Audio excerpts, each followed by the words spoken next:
The Late Night Alternative with Iain Lee on Talk Radio. We have ways of making you talk.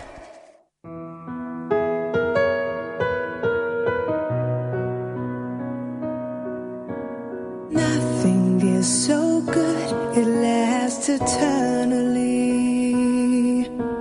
Perfect situations must go wrong, but this has never yet prevented me wanting far too much for far too long. Wasn't it good? Oh, so good. Wasn't he fine? Oh, so fine. Isn't it madness? He can't be mine. But in the end, he needs a little bit more than me. My security.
I know him so well. Just to say, dear listener, if you were watching on Periscope, there were not just two voices singing then, there were four voices singing, because me and Catherine were giving it some.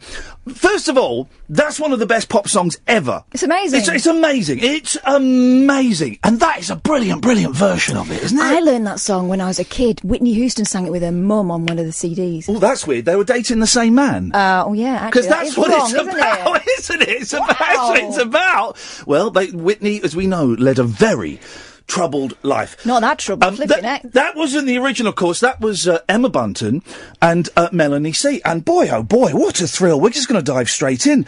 Mel C's on the phone. Good evening, Mel. Hello there.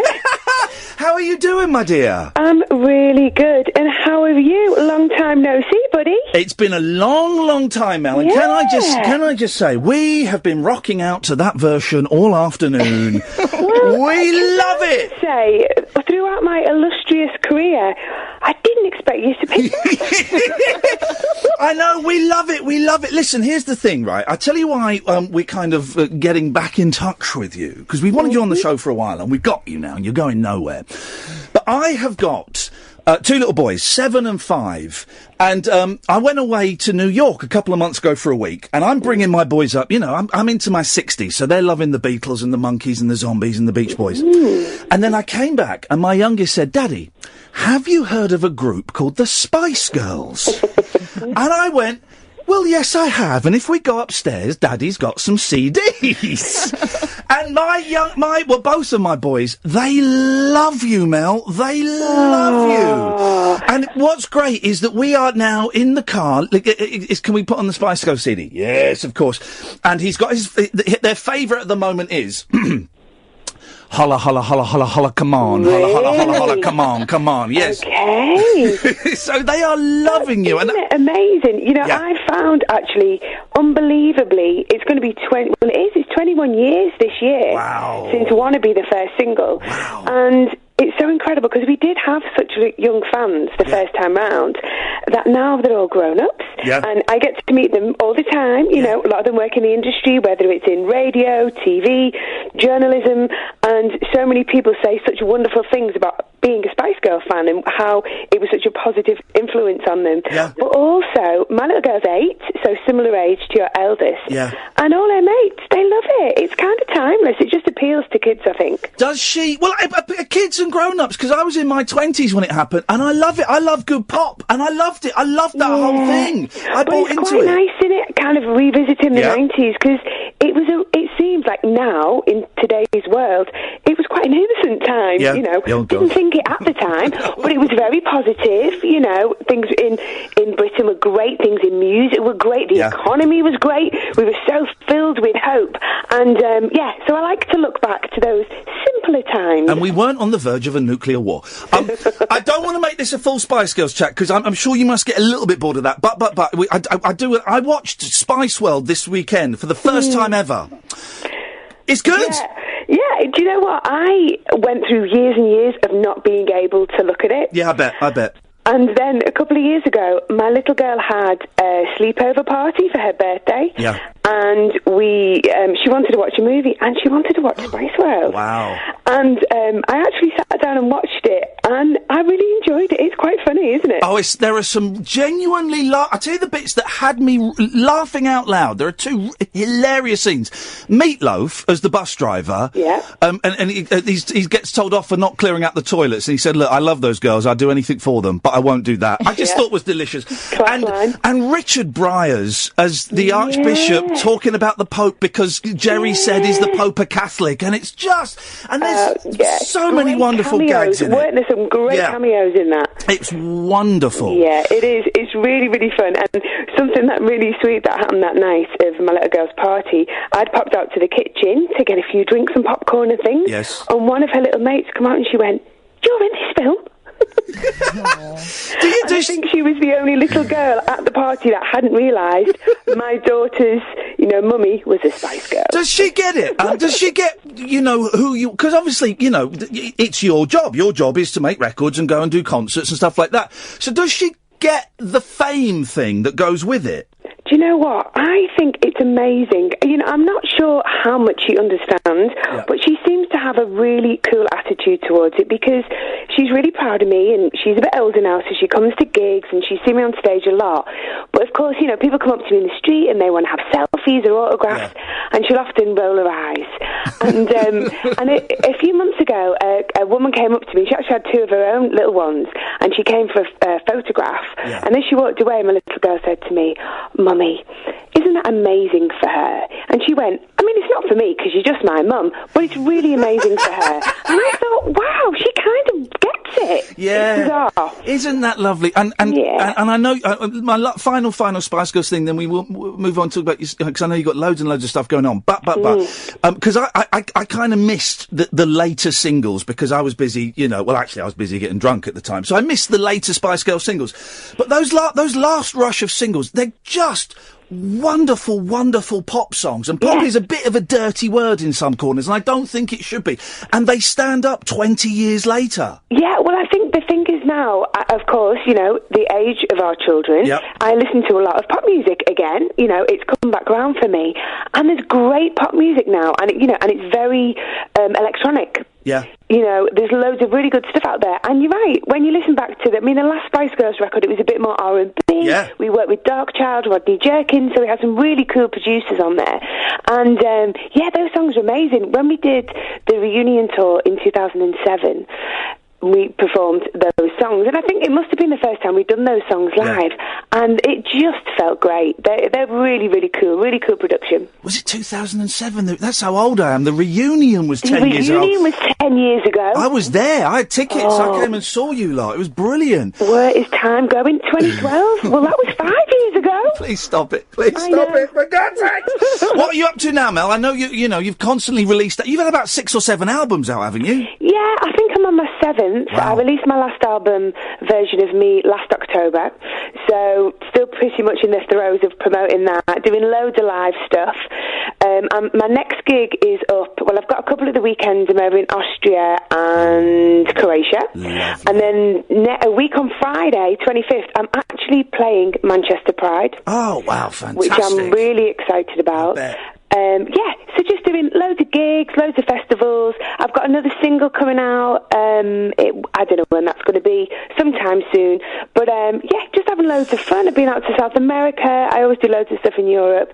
And I just love performing and making music. So still doing the same thing, really. How has the record business changed in the last 20 years? Because 20 years ago, records could sell millions. Mm-hmm. And records, unless, apart from a few freak, records like Ed Sheeran or Adele or something, they don't tend to sell that many now, do they? It's a completely different industry, and, it was so wonderful to be part of it when you did sell bucket loads of records, and it was, you were making, the record companies were making loads of money, so video budgets were massive, recording budgets were massive, and of course with the digital age, with downloading and streaming, that's all completely gone away, and people have had to become more creative, and I think this has happened in a lot of industries. It's also happened in the print industry. Loads of people have suffered, but I think in creative industries it can be a good thing, and I think that it's easier to get access to music. As a consumer, I love it because I Shazam something, I hear it on the radio, and then I just buy it there and then. And, and streaming and all of those things. But I think the industry is finally kind of getting a handle on everything. And it's been a difficult time for the artist, and I think especially young and new artists, because the big labels haven't had the financial support to really put these young artists on the map, like you say, apart from the biggies that come once in a while, like your Eds and your Adeles. But it's an exciting time in music, I think. And also, there's a lot of the sort of smaller clubs and venues and rooms at the back of pubs and stuff, they're closing down, they're gone. And so people are doing it in their bedroom, aren't they? Yeah, well, there's been a lot talked about venues going, and there is a lot of people really fighting for that, not to happen. I mean, recently, what was the club recently that there was going to close down, and there was a big campaign, and anyway, and it was stopped. It wasn't closed down in the end. So I think the people do have the power in certain areas, and live music is one, and luckily there's still people out there that are going to come along to gigs, and you just got to keep plugging away. Catherine is here, my producer. Oh my Catherine. God, I'm just sitting back in awe. Do you enjoy performing? I know that you go out there, and I know that you've done musical theatre. There must be an element of it that you do love, but you seem sometimes a bit of a nervous person. Do you think? Well, I don't know. I know that you're quite sensitive and thoughtful, and I just wondered whether that comes in before, or that goes when you go on stage, Do you know what? I think, like a lot of performers, in a social environment, I'm probably a bit more laid back, and because I don't look for attention. If I'm going out, with my friends and stuff, I don't want to be centre of attention. But when I go on stage, it's bravado, isn't it? Or it's the person you become when you're on stage. And over the years, the more experience I've got, don't get me wrong, I do get really nervous, and I think that's a good thing because it makes you a better performer. But I love being on stage. I think I love being on stage because I probably feel more confident on stage than off it. Isn't that interesting? Isn't that interesting? It makes sense. My favourite, when I phoned up my 5-year-old this evening, because we found out Mel was coming on literally a couple of hours before the show, and I phoned up my 5-year-old who's still awake because it's some holidays. We've got Mel C coming on. He just went, that is so cool. So, Mel, if you don't mind, I've got a couple of questions from my 5-year-old. Is that okay? Brilliant. These are going to be the best ones of the night, aren't they? They always are. Here we go. Here we go. Sporty Spice, what's your favourite book and what's your favourite film? How good are you at sports and what do you do at school? There's 4 questions there, Mel. What's your favourite book, your favourite film? How good are you at sports? And what do you do at school? Broken a little bit. He's so cute. He's so in love with you, Mel. He's so in love with you. It's wonderful. But to be called cool by a 5-year-old, I mean, that really means something, doesn't it? It's great, isn't it? Isn't it I'm great? down with the kids. Come on, answer the question, Mel. Stop stalling. Favourite book and film? Favourite book or film, or favourite book and film? Book and film. You're not getting off lightly here, young lady. Book, I'm going to have to say, obviously, having a little one, most of the books I read probably are meant for people younger than myself. And we're loving David Williams. Oh, really? Is that good? Everything. The World's Worst Children is just brilliant because they're short stories as well. Oh, fantastic. We've not got into that yet. My 8-year-old loves those. She devours them. Yeah, love Favourite film? Favourite film? E.T. Yes. Oh, that still brings it. I can't watch that because it makes me cry. I was in bits. Yeah. It really affected me for weeks when I was a kid. How come you're so good at sports? I've wondered this for years, but I've never had the confidence to ask you. Well, now you've got the time. Yeah, there you go. Do you know what? Actually, the irony is I'm probably sportier now than I ever was. Right. Because I do compete. I've been competing in triathlon since 2011, yeah. Oh, my God. So that's my sport of choice. But I've just been really active, and I love it, and I love running around and getting sweaty. Those triathlons, though, those aren't for the faint-hearted. They are nasty. But I do the little one. I do sprint distance. It's over in an hour and a half. Oh, in that case. An hour and a half? Are you nuts? Mel, final thing, I've seen online that you talk about, how everything has changed. You are asking your fans to help with your new video. Yeah. What have they got to do? How can they take part? Well, this single, actually, it's going to be the 4th single from the album, which is quite unusual these days. Yep. But I've just been over to Brazil, and they just love this single. It's just become a bit of a fan favourite, so we thought it'd be really fun to get them involved. And I think now, obviously, everybody's making their own little videos with Musical.ly and Snapchat and all of these, wonderful things we have on social media. So that's given us the idea for this video, and they can submit photographs and videos of themselves. And it's you go on my website, and there's a little link, and you do like a Dropbox thing. Yeah. So my website is melaniec.net. Yep. If anyone's into it, and all the info's on there that you need. And is that's the Room for Love song, is it? Yeah. Should we play that now? Yeah, let's play it. Because it's brilliant. Mel, I love you so much. Thank you so much for coming on. You have raised my very low cool standing for a couple of days in my household, so thank you. Well, love to your sons, and I hope to get to meet them one day. Oh, that'd be wicked, Mel. Take care, love. Nice to talk to you. Thank you. Thank you so much. Bye-bye. Bye. There we go. Let's play. This is the song. It's brilliant. Room for Love. Melanie C.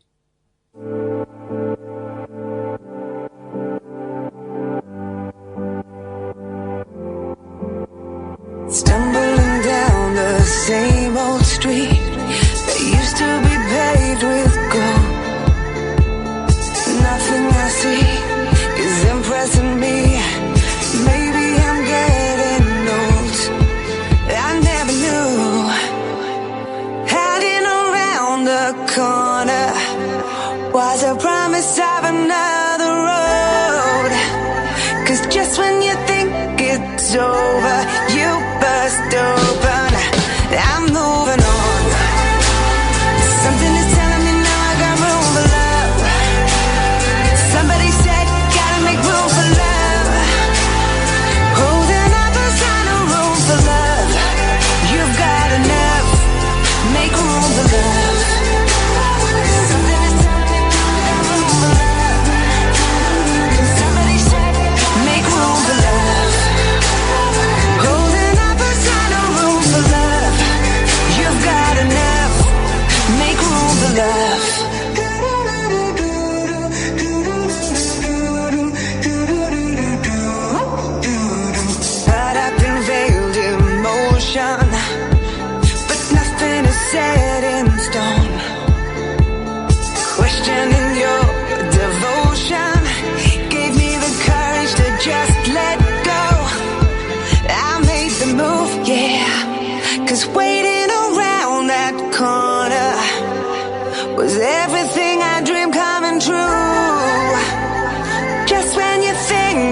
it's over, you bust wide open. I'll take it all. Something is telling me now I got room for love. Somebody said, gotta make room for love. Holding up a sign of room for love. You've got enough, make room for love. Something is telling me now I got room for love. Somebody said, make room for love.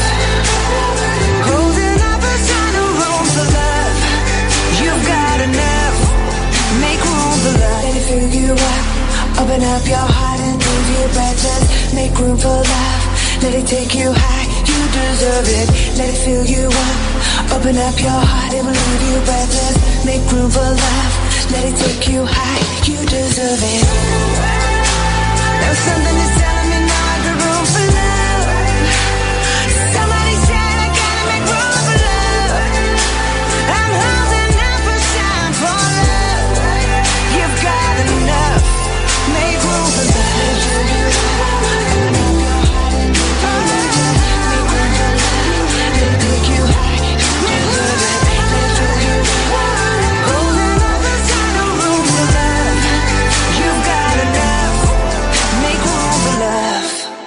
The Late Night Alternative with Iain Lee On Talk Radio. We'll get you talking.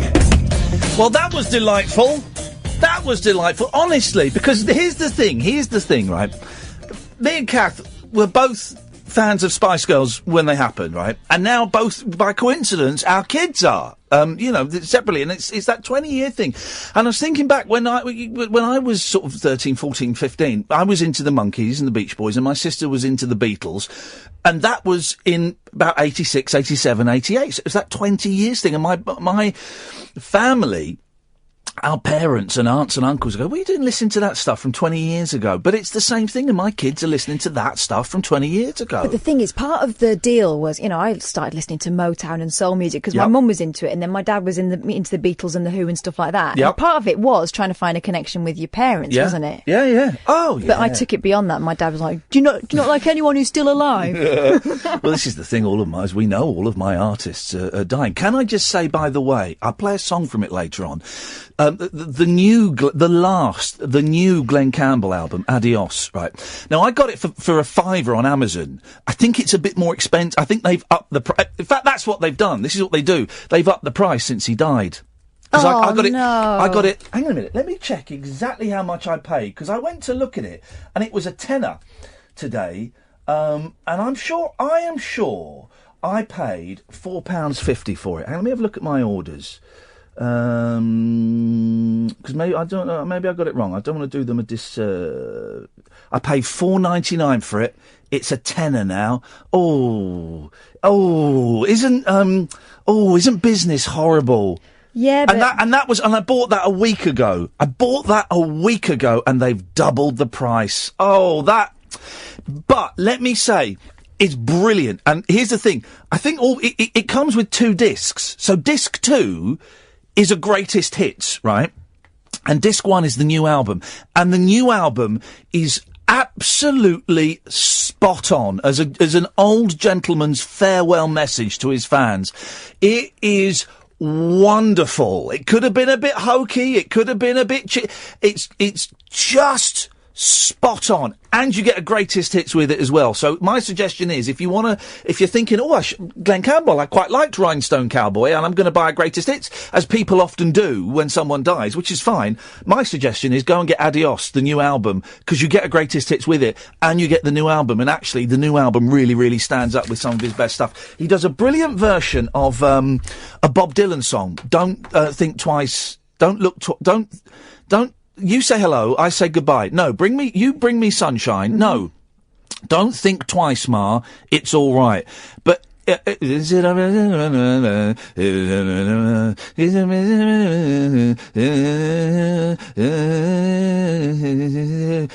think twice, it's all right. That's it. Don't think twice, it's all right. He does a brilliant version of that. I'm going to play that after 11. And it's just a joy. It's just a joy. 0344 499 1000 is the telephone number if you want to give us a call. Catherine, we have some guests that we need to phone up. So I'll go and do that now. Thank you very much indeed. Shall I? We're gonna. Yeah, oh yeah. do it now? Yes, please. Thank you. What? Could you phone them, but just turn the attitude down a little bit, please? That would be fantastic. Thank you. Okay, that's you see, girl power. This is why I frowned on girl power in the 90s, and I frown on it now. This is why we do these things. Let's talk to Paul Akimbola while we're getting our guests on. Good morning, good afternoon, good evening, Paul. Good evening, Ian. Good evening, Paul. Well, I sent the email, the email, the contact. I got in touch by email. Yes. Okay. Well, can you read it? I can't see it in front of me, I'm afraid, Paul Akimbola. Well, my idea is to create comedy channel. It would be do-it-yourself comedy channel called Stuff You Like. Stuff You Like? STUDU Like. Stud You Like? Yeah. Okay, what happens on Stud You Like? It will be a do-it-yourself comedy channel. Have a home to new talent. Yes. And we'll have a comedy sitcom set in holiday destination. It'll be aimed at 16 to 25-year-old men and party animals. Okay. Well, Paul, listen, I wish you the very, very best of luck with Stud You Like. I don't think I will be getting that on my package, but package being the inappropriate word there. Now, listen, when was it? Easter holidays? My life is just constantly waiting for the next school holiday. That's what it is. Constantly waiting for the next school holiday. But last Easter holidays, I took the boys to notice how nearly all of the content for this show is fueled by my children. Terrible, isn't it? But took them to see a live science show. Dull, you might think. It was brilliant. It was genuinely one of one of the funniest things I've seen, and absolutely brilliant. And you know what? We learnt stuff. And it was Mark Thompson what done it, and Mark's on the line now. Evening, Mark. Hello, and I'm sure it was funny intentionally rather than funny as sort of a catastrophe of an event. No, there was a bit, if I remember correctly, where the bubbles wouldn't work, and you had to go off stage to go and get the strong bubble mixture. But no, it was brilliant. I can't remember what that was that went wrong, but I'm sure it was intentional. I'm sure, and all part of the show. Of course, I'm glad you enjoyed it. Glad you learned something. Oh no, we loved it. You're up in Edinburgh doing the show now. Is it the same show? Yes, so I'm doing the same spectacular science show at the Edinburgh Fringe for the entire month of August. Wow. And I've done, I think, 10, and I've got about 18 left to go. Why? Why are you... Because I've done Edinburgh years ago, and I couldn't do it now. I'm too old, I'm too unfit, I'm too skint. Why are you going up there with it? And how's it doing? Well, it's doing very well. It's been selling out, which is fantastic to see. But, the reason I'm doing it, and the reason I kind of conjured up this idea of the show in the first place, was to try and take science to a different audience. Yeah. Now, people don't always want to go to the theatre, or wouldn't necessarily expect to go to the theatre to watch the science show, but to see a show which it's a family show, so it's chiefly aimed at encouraging and inspiring young children to get excited about science. Because I think there's a trend for people to think that science is dull and that science is boring, but actually, science is fun. I wish you'd been my teacher, because my chemistry teacher, what should have been a brilliant lesson, he was a fascist. He was a really nasty bully. Yeah. And your show, I think I was laughing the loudest. If you like... I remember you laughing quite loud, actually. If you like things exploding and things being set on fire, then and things freezing, then Mark's show is an absolute treat. And we'll get on. I know you're on to talk about STEM. We'll talk about that in a second. But how are people coming to see the show in Edinburgh? Is it going down well? Absolutely, yes. It's been selling out, so it's gone down tremendously well. So I just hope he carries on for the rest of the run. So I've got about another 18 more shows, which feels like a punishing mountain of shows to do. One a day. I get one day off throughout the whole month. Where are you? Where are you in Edinburgh? What time? So I'm part of the Gilded Balloon venue, which is actually the National Museum of Scotland, I think. Okay, yeah. Part of the Gilded Balloon. and it's 6 p.m. every single day. Oh, perfect. Absolutely perfect. If you send me a tweet, Mark, I'll retweet it, because there are people going up there. Thank you very much. But let's bring on your co-guest. It's Samantha Fox. I've got to say, not that one. I have to say that, Samantha. And Lovely, though, I'm sure you're sick and tired of your last name being not that one, but I should clarify. Samantha, tell me about STEM, this thing that you and Mark are sort of working on together. What is it? It sounds brilliant. Yeah, so Youth STEM Award is basically an achievement-based award to inspire young people into STEM, so science, technology, engineering, maths and medicine. And they basically undertake activities across 4 strands and work towards a bronze, silver or gold level award. Oh, I see. So kind of like a Duke of Edinburgh type thing, but maybe actually have some practical use in the world. Now, you say, Samantha, you say medicine. You're not encouraging children to make drugs, are you? Well, actually, medicine's an interesting one, because yesterday, just on the news, they were talking about how we need to recruit, 1,500 more medical students over the next years. And actually, even some of the top teaching hospitals in London haven't even managed to fill their places this year. So there's a big issue here with the UK and a global issue about trying to get more young people into these STEM areas and inspire them to continue on with science and STEM. So many of the jobs in the future are predicted to be technology-based, digital skills, and it's really crucial that we keep that interest in STEM and the curiosity that kids have. We need to be able to, for things like Mark's spectacular science show, is just a perfect way of getting kids to be interested in science.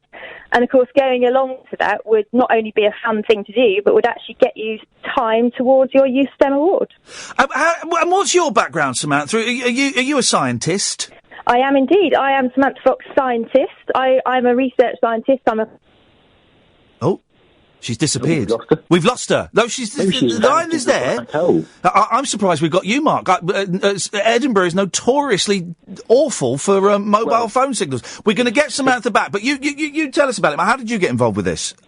Well, okay, so I got involved with this. I was out promoting the Science Festival in Norwich, which is coming up in October. And I got in, and I went to an event in Norfolk, and I learned about this Youth STEM Awards. And I wasn't a cool kid, so I didn't do and wasn't really engaged with the concept of the Duke of Edinburgh Awards. Yeah. Which he did lots of outdoorsy stuff, and it was all really quite fun stuff. But I never really kind of engaged in that as somebody who was more sciencey.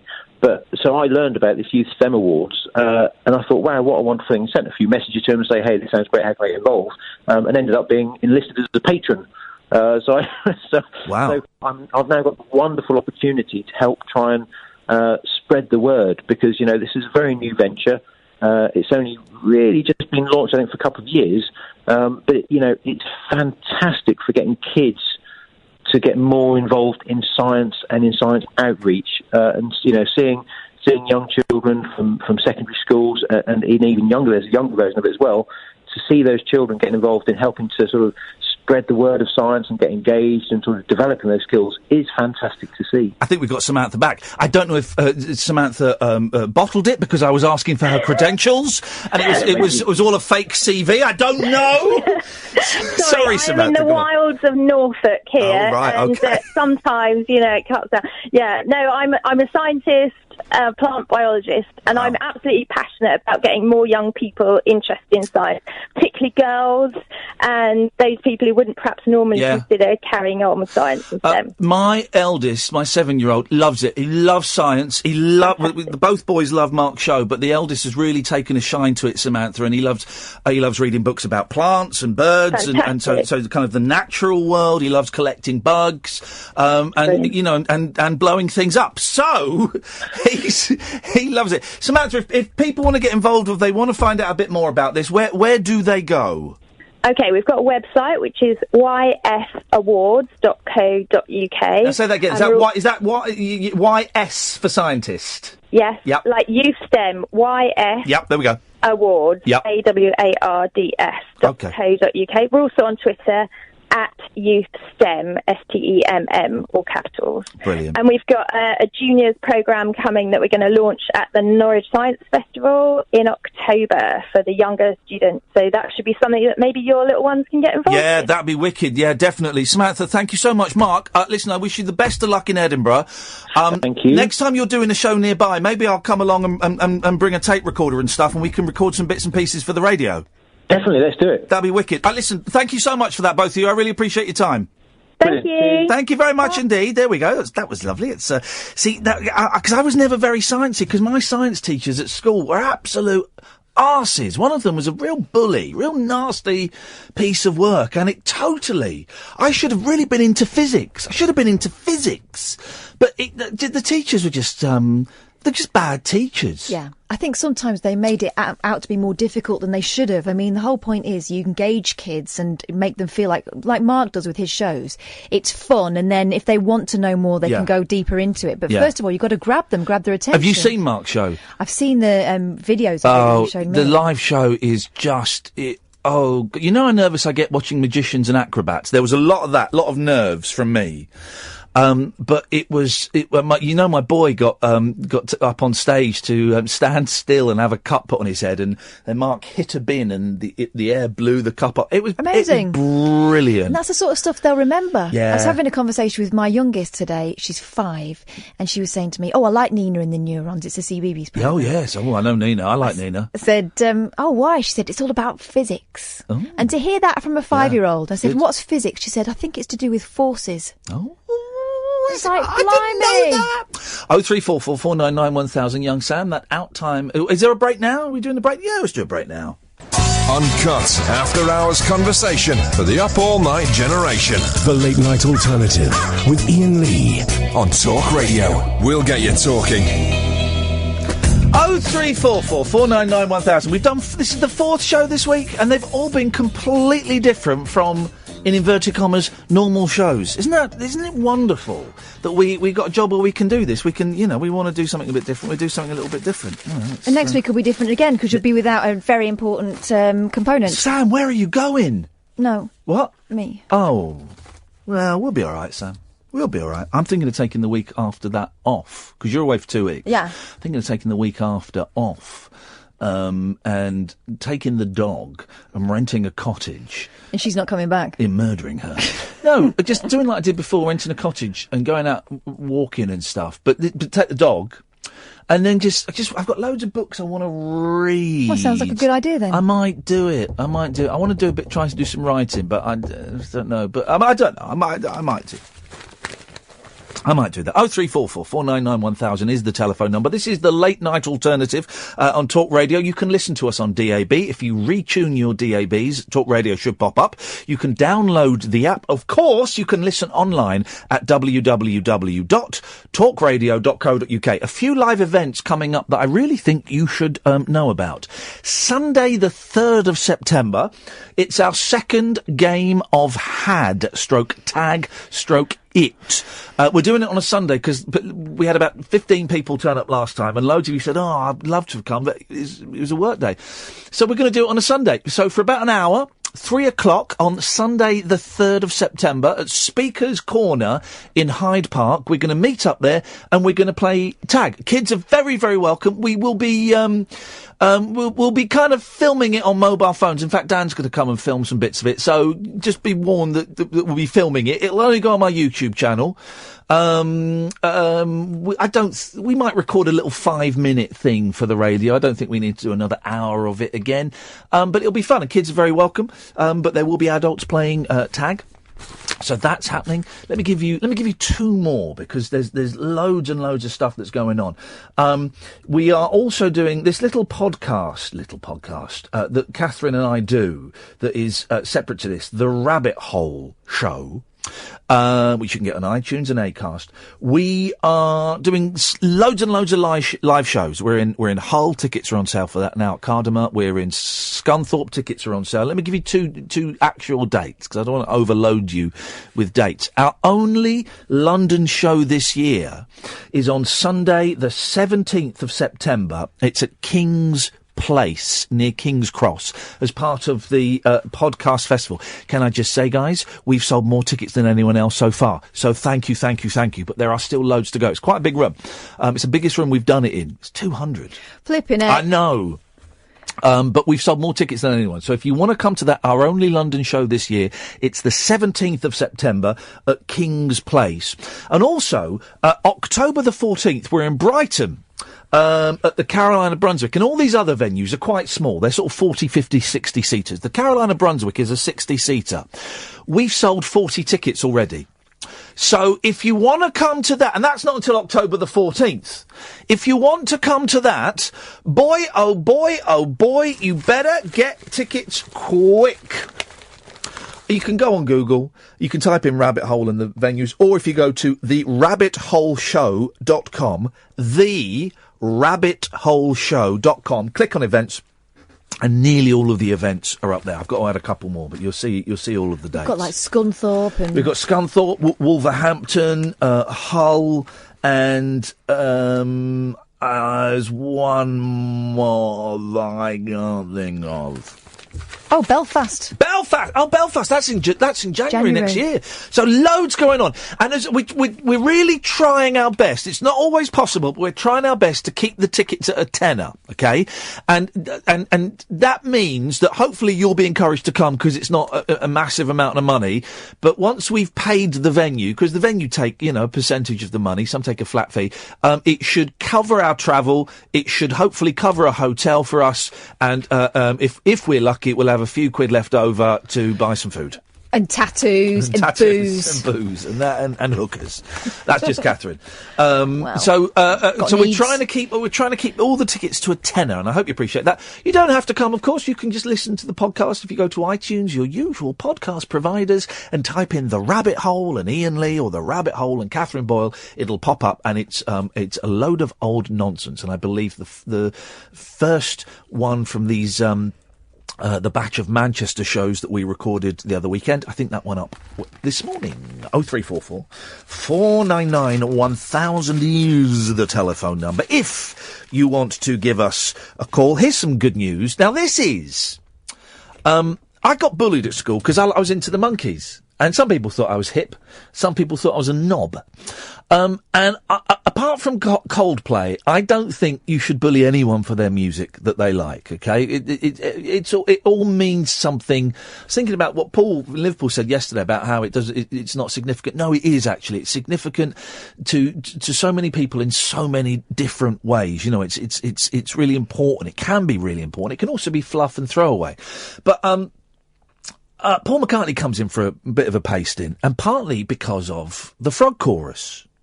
The all stand together, bum bum. Now, we played this, the full thing, on the other radio station we worked at. It's actually brilliant. It's actually superb. And at the time it came out, I was about, 8, 9, 10, something like that. And it was a bit silly stuff, but it's actually a really intricate piece of music. I was 7 and I loved the video. Yeah. Yeah, oh yeah. It's wonderful. And I think it's great. And people go, oh yeah, Paul McCartney, frog chorus, all stand together. No. It's actually brilliant, right? So Paul McCartney has given the green light for a choir version of his hit, We All Stand Together, to feature on a charity album. I bet he has. A host of singers, including Britain's Got Talent finalists, the Missing People Choir and the NHS Choir, will also be involved. Parswood High School Choir, who sang with Ariana Grande at the One Love Manchester concert to feature on the Stand Together album. It aims to spread messages of hope and the power of community. Macca's 1984 track is to be released as a Christmas single. Good, because I think it's I think a lot of Paul McCartney's 80s work needs to be re-evaluated, because, there's some dross in there. The whole Press to Play album is pretty much unlistenable, I think. But Spies Like Us, the one where he stood on top of the cliff. Puppy dog's tails and tell me, darling, what can it mean? I love that song. I love it. Absolutely love it. 0344 499 1000. Good evening, Liam. Good evening, Ian. How you doing? I'm all right. We're well, Liam. Will you be coming to see us in Belfast in January? Oh, I will be in there like swimwear, as they say. What? Yeah. Who says in there like swimwear? Hip people. Oh. I did just there an island. I thought it was, in my day, it was in like Flynn. Wow. Well, there's one here in Belfast called On It Like Sheep's Vomit. On it like sheep's vomit? Yes. Flipping it. Aren't people weird? The things that we cling on to stop us going mad and killing loads of people, or killing ourselves, the things we cling on to, and it's things like On It Like Sheep's Vomit that makes people happy. And who am I to argue with that, Liam? Exactly, man. Well, it's whatever flops your mouth, isn't it? There's another one. There's another one. You're absolutely nuts. I don't know if I want him at the show, Catherine. Let's see steroids. They're making me a wee bit giddy, you know. Now, I've never taken steroids. Do they make you feel funny? Yep, yeah. Last week, I don't know if you remember, I was... you got the MS diagnosis, yeah. So I was on 20 milligrams, and then I've reduced it every day, but they make you quite hyper and quite hungry. Oh, yeah, the hunger thing. Yeah, a lot of people put on weight when they eat steroids, when they go on steroids. Well, I'm already 120 stone, so I have to sort of watch it. Wowzers, 120 stone? No, 120. 120, I see, yes. Gosh. Yeah, Kath, can I just wish you a happy birthday for Saturday, too? Oh, thanks very much. No, what is this? We're not the Ken Bruce show, although Ken Bruce is a fine broadcaster. Oh, yeah. We're not, no. He's the pop master. He's the pop master, but we're not, come on, guys, we're not doing big ups and shout-outs for You crying can do out a big loud. up and shout out to me anytime. Oh, I thought you were married, Kath. Well, I don't know what you mean by big up and shout out. You see, he's a pervert. This is what you encourage. You open your legs and we get these kind of callers. Opened anything. Metaphorically. Here. I know. Here, can I just give your listeners a bit of advice? Yeah. Do not do what I did today. Uh-oh. And listen to the Rabbit Hole podcast walking around Tesco's. Oh, why? What happened? I was, well, thank God I have a catheter in, but I was literally wetting myself laughing. Wowzers. Oh. What was it? It was a very good show. What was it that provoked you to empty your bladder against your free will? Well, Kath going to get her phone, and she went into the wrong room. Oh, there was a brilliant... I've forgotten that. We're on a stage, right, and there's, like, sort of curtains at the side, but they don't go anywhere. It's just a wall, right? And so Kath went, I'll go get my phone, and she walked off behind these curtains, and I'm sat there thinking, how is she going to style this one out? Because she's just walked into a little corner. Exactly. Brilliant. I didn't think people actually did that. That's me every day, Liam. That's my life. I know, but... You see, Kath, you're getting to that age now where you start to do stupid things. I've been doing that since I was a kid. Yeah, we need to talk about There's no Catherine. Liam, I'm going to cut you off because I think you're a pervert. Okay. He's gone. For everyone asking, and David's just asked, no, we're not going to the Edinburgh Fringe this year. We were going to, but we couldn't make it work in the end. Unfortunately, maybe next year, and I really want to go to Glasgow at some point. I want to take it to Glasgow. Good evening, Andre. Hi, Kirby, Kathy. Sorry, Gervaisius Catherine. I'm going to say. Oh, he's being posh tonight. Yeah, you know, King's Cross. Please turn your radio off. I was listening to it. Yeah, no, but you're on it now, you muppet. Say that. Yeah, and you never do it. I know. Right, listen. Right, you know when you got King's Cross. Yes. I'll be like a rat up a drain pipe over there. I reckon. Could you say that in English? I'll be like a rat up a drain pipe. I'll be there. Oh, well, that's great. As long as you buy a ticket, I don't care. As long as you buy a ticket and keep your gob shut, I don't care.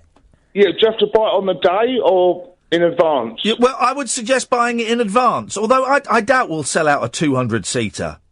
Can I just turn up there? Is that okay if I bowl up there? Well, you keep listening, because we'll let you know if it does sell out. Yeah, I've got to go to the toilet. I've got to siphon the python. Okay, thank you. That really... too much info. We might as well go through all of them. Good evening, Paul. Hi, how you doing, Ian? Good, thank you, Paul. What have you got for us? And Kath. Yes. First of all, I'd like to say you were talking about hip, hip, hip all year last night. Yes. I would like to be yo, yo, yo. Of course you would, and I'd already written that down, mate. Do you know why? Because you're a bell end. Oh. No, because in the 1970s, 1 year in the 1970s, yes, the British women's yo-yo champion 1 year was called Catherine Boyle. Okay. I tell you what, you've only got 2 minutes until the break, so Paul, you talk to Alan, I'm out. Okay. Hip yo. Okay, also, do you know why I'd like to be yo-yo-yo? Excuse me, I was saying hello and you just ignored me. Do you know what I'd like to also say, yo-yo-yo? I'm saying hello and you're ignoring me. You're boring me. So is this Andre, yeah? No, it's Alan. Alan, okay, right. Good evening, Paul. Good evening. Do you know I'd also like to be yo-yo-yo? Hang on. You interrupted me. I asked you a question. How are you? I'm good. I'm very good, thank you, yes. How was your day? Very good. Very successful. A very pleasing day, because my mum had some good news. What was the good news? She had the all clear from some special scans she had. Oh, that is a relief. From the hospital, and we've had a celebration Chinese takeaway meal tonight. Oh, very good. Did you have a King Prawn chow mein? No, but the car that home delivered it was a Ford Lucky House. Never heard of that one. But I can't have Chinese because it gives me the squirts. Oh, that's a shame. Well, especially King Prawn chow mein. Does it make you wee-wee? No, it makes me come out the other end. Oh, okay. Liquid formation. Okay. Anyway, why do you want to be a yo-yo-yo? Because I'd like to be a yo-yo-yo because I'd like to be a Julie Hartley. I'd like to Julie Hartley. What, the Titanical lady of mid-mornings? Hello? And they're gone.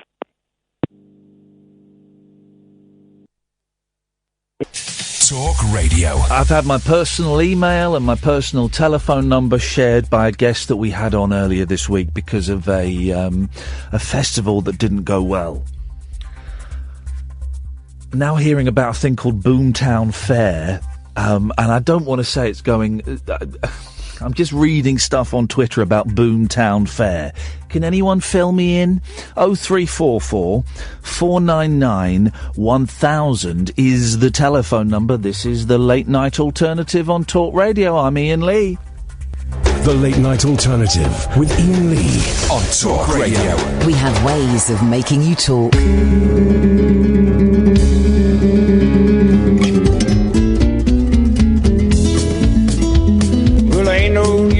Sit and wonder why, babe. It don't matter anyhow. Ain't no use to sit and wonder why, babe. Not if you don't know by now. When you hear that a rooster crowing at the crack of dawn, look out that window, baby, I'm gonna be gone. You're the reason I'm traveling on. But baby, don't think twice, it's alright. I'm headed down that long, lonesome road, babe. Where I'm bound, I can't tell. But adios is just too good a word, gal. So I'll just say fare thee well. I don't mean to tell you that you've been unkind. You've been wasting all my valuable time. You're the reason this old boy don't toe the line. But baby, don't think twice, it's alright.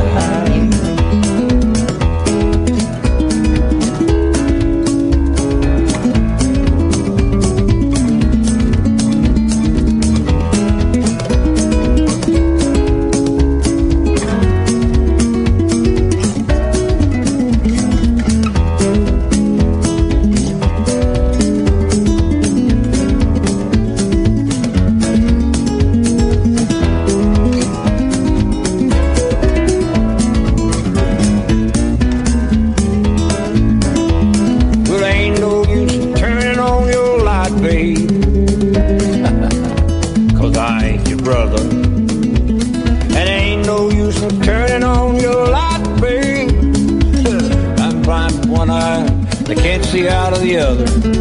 I don't mean to tell you that you've been unkind, but you've been messing up my valuable time. Now you're the reason this old boy don't walk the line. So baby, don't think twice, it's alright. Now baby, don't think twice.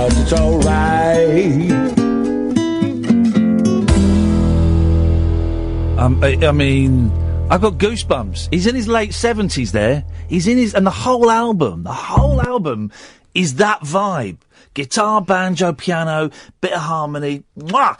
And he's in his late 70s. And I hate Bob Dylan. And I was listening to the album on the way in tonight. And I kept putting that song on repeat. I listened to that about 5 times in a row because it was just so joyous. And so, did you hear, he did an album about 10 years ago of cover versions. And he did a Travis song. Did he? Yeah, he did Sing. Wow. And he did it brilliantly. He also did a Green Day song, Time of Your Life. And we'll play those later on. I haven't got them on here, so I'm going to have to buy them. But it's a pleasure to buy them, even though I've got them on a CD. And they're brilliant. About 10 years ago, Meet Glenn Campbell. It's such a good album. Him doing cover versions. Good evening, dear listener. 0344 499 1000 is the telephone number. It's the late night alternative on Talk Radio. Just seeing what's happening at the Boomtown Fair, but some people are suggesting it might be similar to Hope and Glory, but from what I can see from their Twitter feed, they are certainly communicating. They're telling people what to do. I think it would appear, from what I can see, it would appear to be a weather issue and maybe not enough feet on the ground issue. But there are people grumbling. That don't mean that in a derogatory term. It is a descriptive term. That it's taken them 11 hours to get in, and they've missed the first day and things like that. So we shall keep it on the back burner. We should keep it on the back burner and keep an eye on that and see what's going on there. 0344 499 1000 is the telephone number. If you want to give us a call, you can do. I've got 2 phone-in topics. Okay, we don't really do phone-in topics, but I did these on the Sunday show on Virgin. I do Virgin Radio Sunday mornings, 10 till 1. There's a new phone-in show in town, guys, and we had 10 calls on Sunday. Can you believe that? For a phone-in show on a station where I was told, yeah, you won't get any calls. I had 10 calls.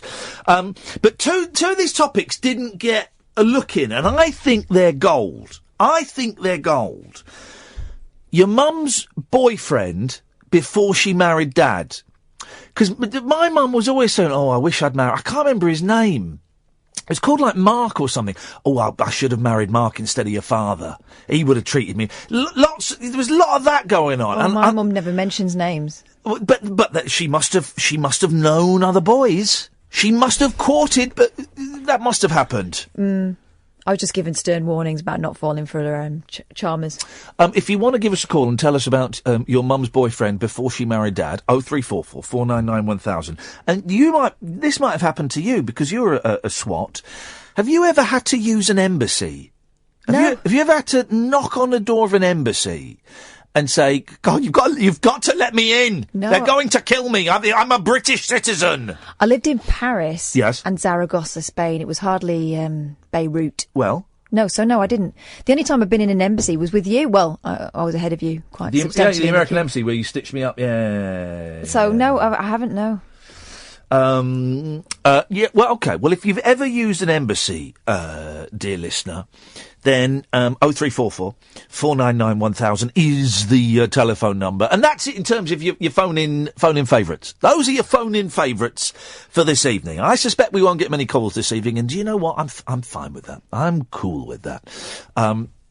The weekend is coming up upon us. I believe my family are going away tomorrow for the weekend, then coming back, then going away for a week, which means I can catch up on books and movies. I've got to read the Diddy David Hamilton book. I'm meeting Diddy David Hamilton for a coffee next week. Next Friday. Unbelievable. Meeting him next Friday at 5 o'clock in town for a coffee. Wonderful. What a joy. Let's go to Bill in Holloway. Good evening, Bill. Good evening. Right, you were talking about the Boomtown Fair. Now, the only Boomtown I know is the Chief Boomtown Rat, which is Bob Geldof. Is it anything to do with that? No. That's cut me a bit short, but the 2 words that did sound familiar. And as a piece of advice, he lives near Faversham. Right. And Faversham have a wonderful hall there called the Alexander Centre.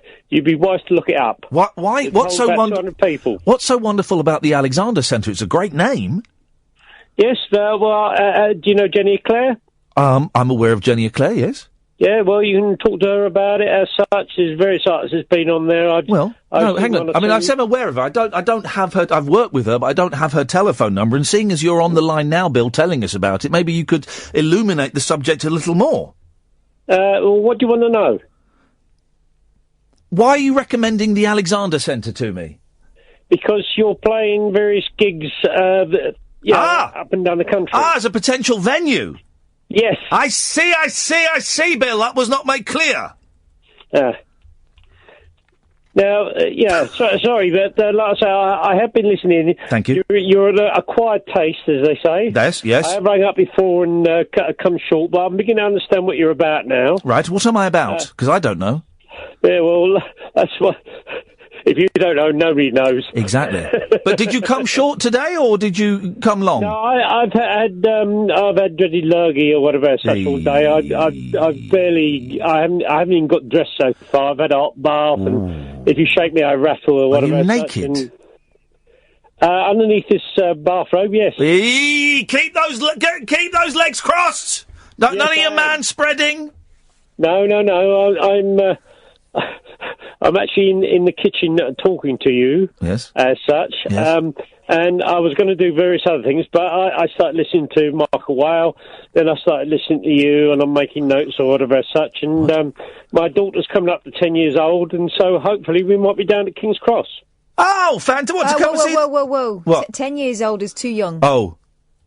Too young? Why is that? Well... Because it's very sweary. Well, no, hang on. It's not very sweary. It's sweary. No, hang on a second. It's not very sweary, but I would suggest that perhaps 14 is probably the age limit. 10 might be a little bit blue for a 10-year-old, Bill, I'm afraid. Yeah, okay. Well, thanks for that warning. Yes. But, she is quite, proper little madam, you might say. Okay, well then that's... And the other thing is to mention is the Royal Institution. Yes. Oh, yes, good there. Is that where we gave a talk for the radio people? Yeah, we gave a talk there. It was great there. Did you? Oh, yeah, we gave a talk on radio. I've been a little bit out of commission now. I used to be a member. If you remember, you can call yourself MRI first, believe it or not. Member of the Royal Institution. Can you? Yes. But what does that entitle you? I don't understand these memberships. What would that entitle you to?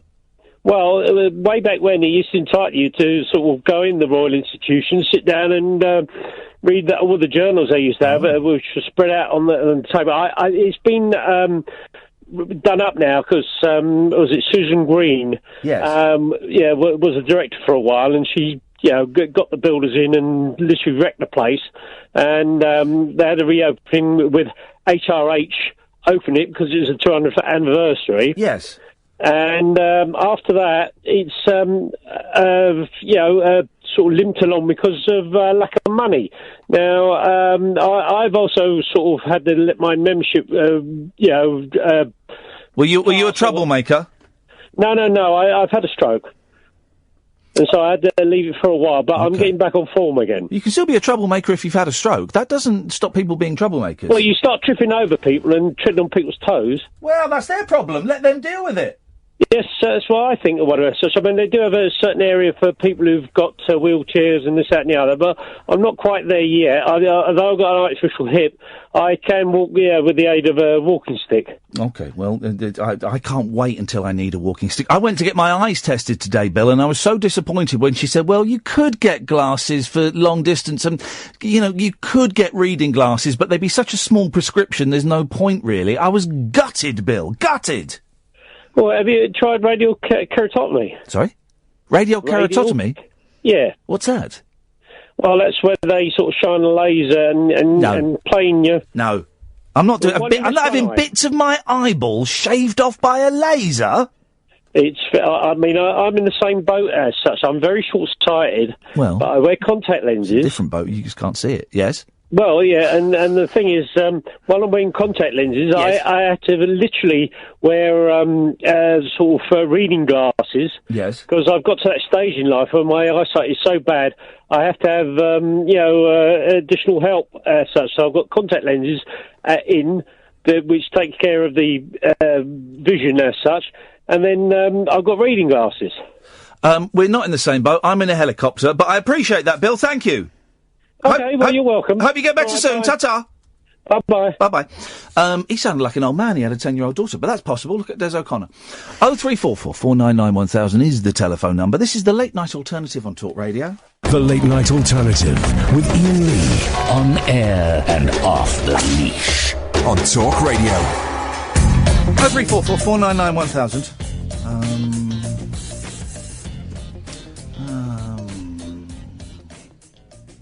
Okay. Is the telephone number. I've used a Canadian embassy in the UK. I popped in to find out the results of a hockey game. Really? That's a misuse of things. But so can you just go in for like... I've been to the British embassy in India. In Pakistan, I think. I think we went to the British embassy and got absolutely rat-arsed there. In a dry country, there's a lot of booze floating around. Well, that would be British soil, wouldn't it? It So would you could be, do what yeah. you want in there. Oh, God, yeah. They're absolutely steaming in there, I seem to remember.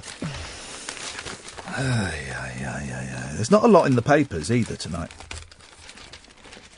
Well, hang on a minute. What have I written down here? I've written in the Daily Mail, page 39, drug. Oh, yeah, there we go. Look at this. John Simpson. You know John Simpson, the old news guy? Yeah. He's going to take drugs. What? That's it. He's going to take drugs. He's taken them before. He's going to take them again. On the telly? Yeah. The first time John Simpson tried a dangerous... He's the old guy with the white hair. He's the one that liberated Afghanistan. Yes. Burqa. Tried a dangerous The first time John Simpson tried a dangerous hallucinogenic drug in the rainforest, his mind went on a disturbing journey involving talking trees and a 6-foot goldfish.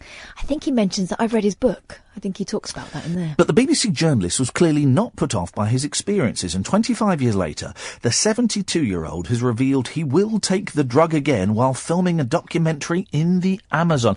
I was asked by Channel 4 to go and take this drug. This is the one you go... Is it peyote? No. It's ayahuasca. So it's like this stuff, and what it does is the tribes take it, and it makes you puke and shit like there is no tomorrow. And if you can withstand that, you go on a trip, and it's all psychedelic, and it's it's a ritual around. Channel 4 wanted me to do it, but it was just when I was stopping doing those kind of things, and I spoke to some people, and they went, "Nah, not a good idea, mate." But they were going to send me out to the jungle to take that. Imagine. Oh, imagine it. They were going to pay me money to go to the jungle and take that. And not take that, the pop group, but take that drug. The drug, called ayahuasca, is a powerful drink used by the Ashaninka Indians that is said to make a person confront fears from their past. It is a potent form of dimethyltryptamine. Doesn't that sound delicious? Which is illegal in the UK. I mean, doesn't that sound illegal? Despite this drug being responsible for the death of at least one Briton, Simpson says he's relaxed about taking it again in October. However, the World Affairs editor admitted he was terribly nervous before taking the tribal drug in 1992 and recalls seeing a 6-foot goldfish who came and put his fin around my shoulder, wearing a hat, and said, "How's it going, man?" Is that his childhood fear confronted? Simpson, whose book We Chose to Speak of War and Strife is out now, told the Mail, "I had no problems, but I know people that have had real problems." Asked if he was nervous about taking the drug again, he said, "I'm quite kind of relaxed about all those different things." The BBC has been contacted for comment. Well, good for him. Loads of people go and do that. Loads of people go and do it for a laugh. And loads of people do it because it's supposed to be a spiritual, cleansing way of moving on to a better life. They did there was some really good research done, which I didn't read too much of, because I don't like reading or watching too much about drugs, because it makes me want to go and take drugs. But a friend of mine told me they'd done this, and then by coincidence, like 2 or 3 weeks later, this report came out, and it's a well-respected report about how taking magic mushrooms can be good. Certainly in the short term for some people, for depression. It can help they say, and I'm not in any way condoning it or saying people should do it, although you used to be able to buy magic mushrooms on Camden High Street quite legally and online. But it sort of, the suggestion is it sort of rewires your neural pathways to a certain extent that stops negative thinking and promotes positive thinking, and it can also help some people deal with certain issues that they might have in their life and kind of help them work it out. So this is what that bit of research. Exactly. Suggests. This is what I've gleaned. I've gleaned from that, and you do wonder, don't you? I mean, magic mushrooms, they're mushrooms. They grow in fields, particularly where cows evacuate their bowels. It tends to be the place. And peyote is natural, and this drug in the jungle, this drungle, there you go, drungle, is natural, and you do, and weed is natural as well, and you do wonder how something that's just grows can be, illegal and frowned upon so much, and I don't know, I don't really know, but I'll certainly be watching him tripping his nuts off. That sounds like a fun thing to be typing into. Where's the first one in YouTube then? Was it on television? The first time that I don't think so. No, I think I read his first book He just years did it for a ago. laugh. Years ago. I'm not sure. Hallucinogen. John Simpson hallucinogen.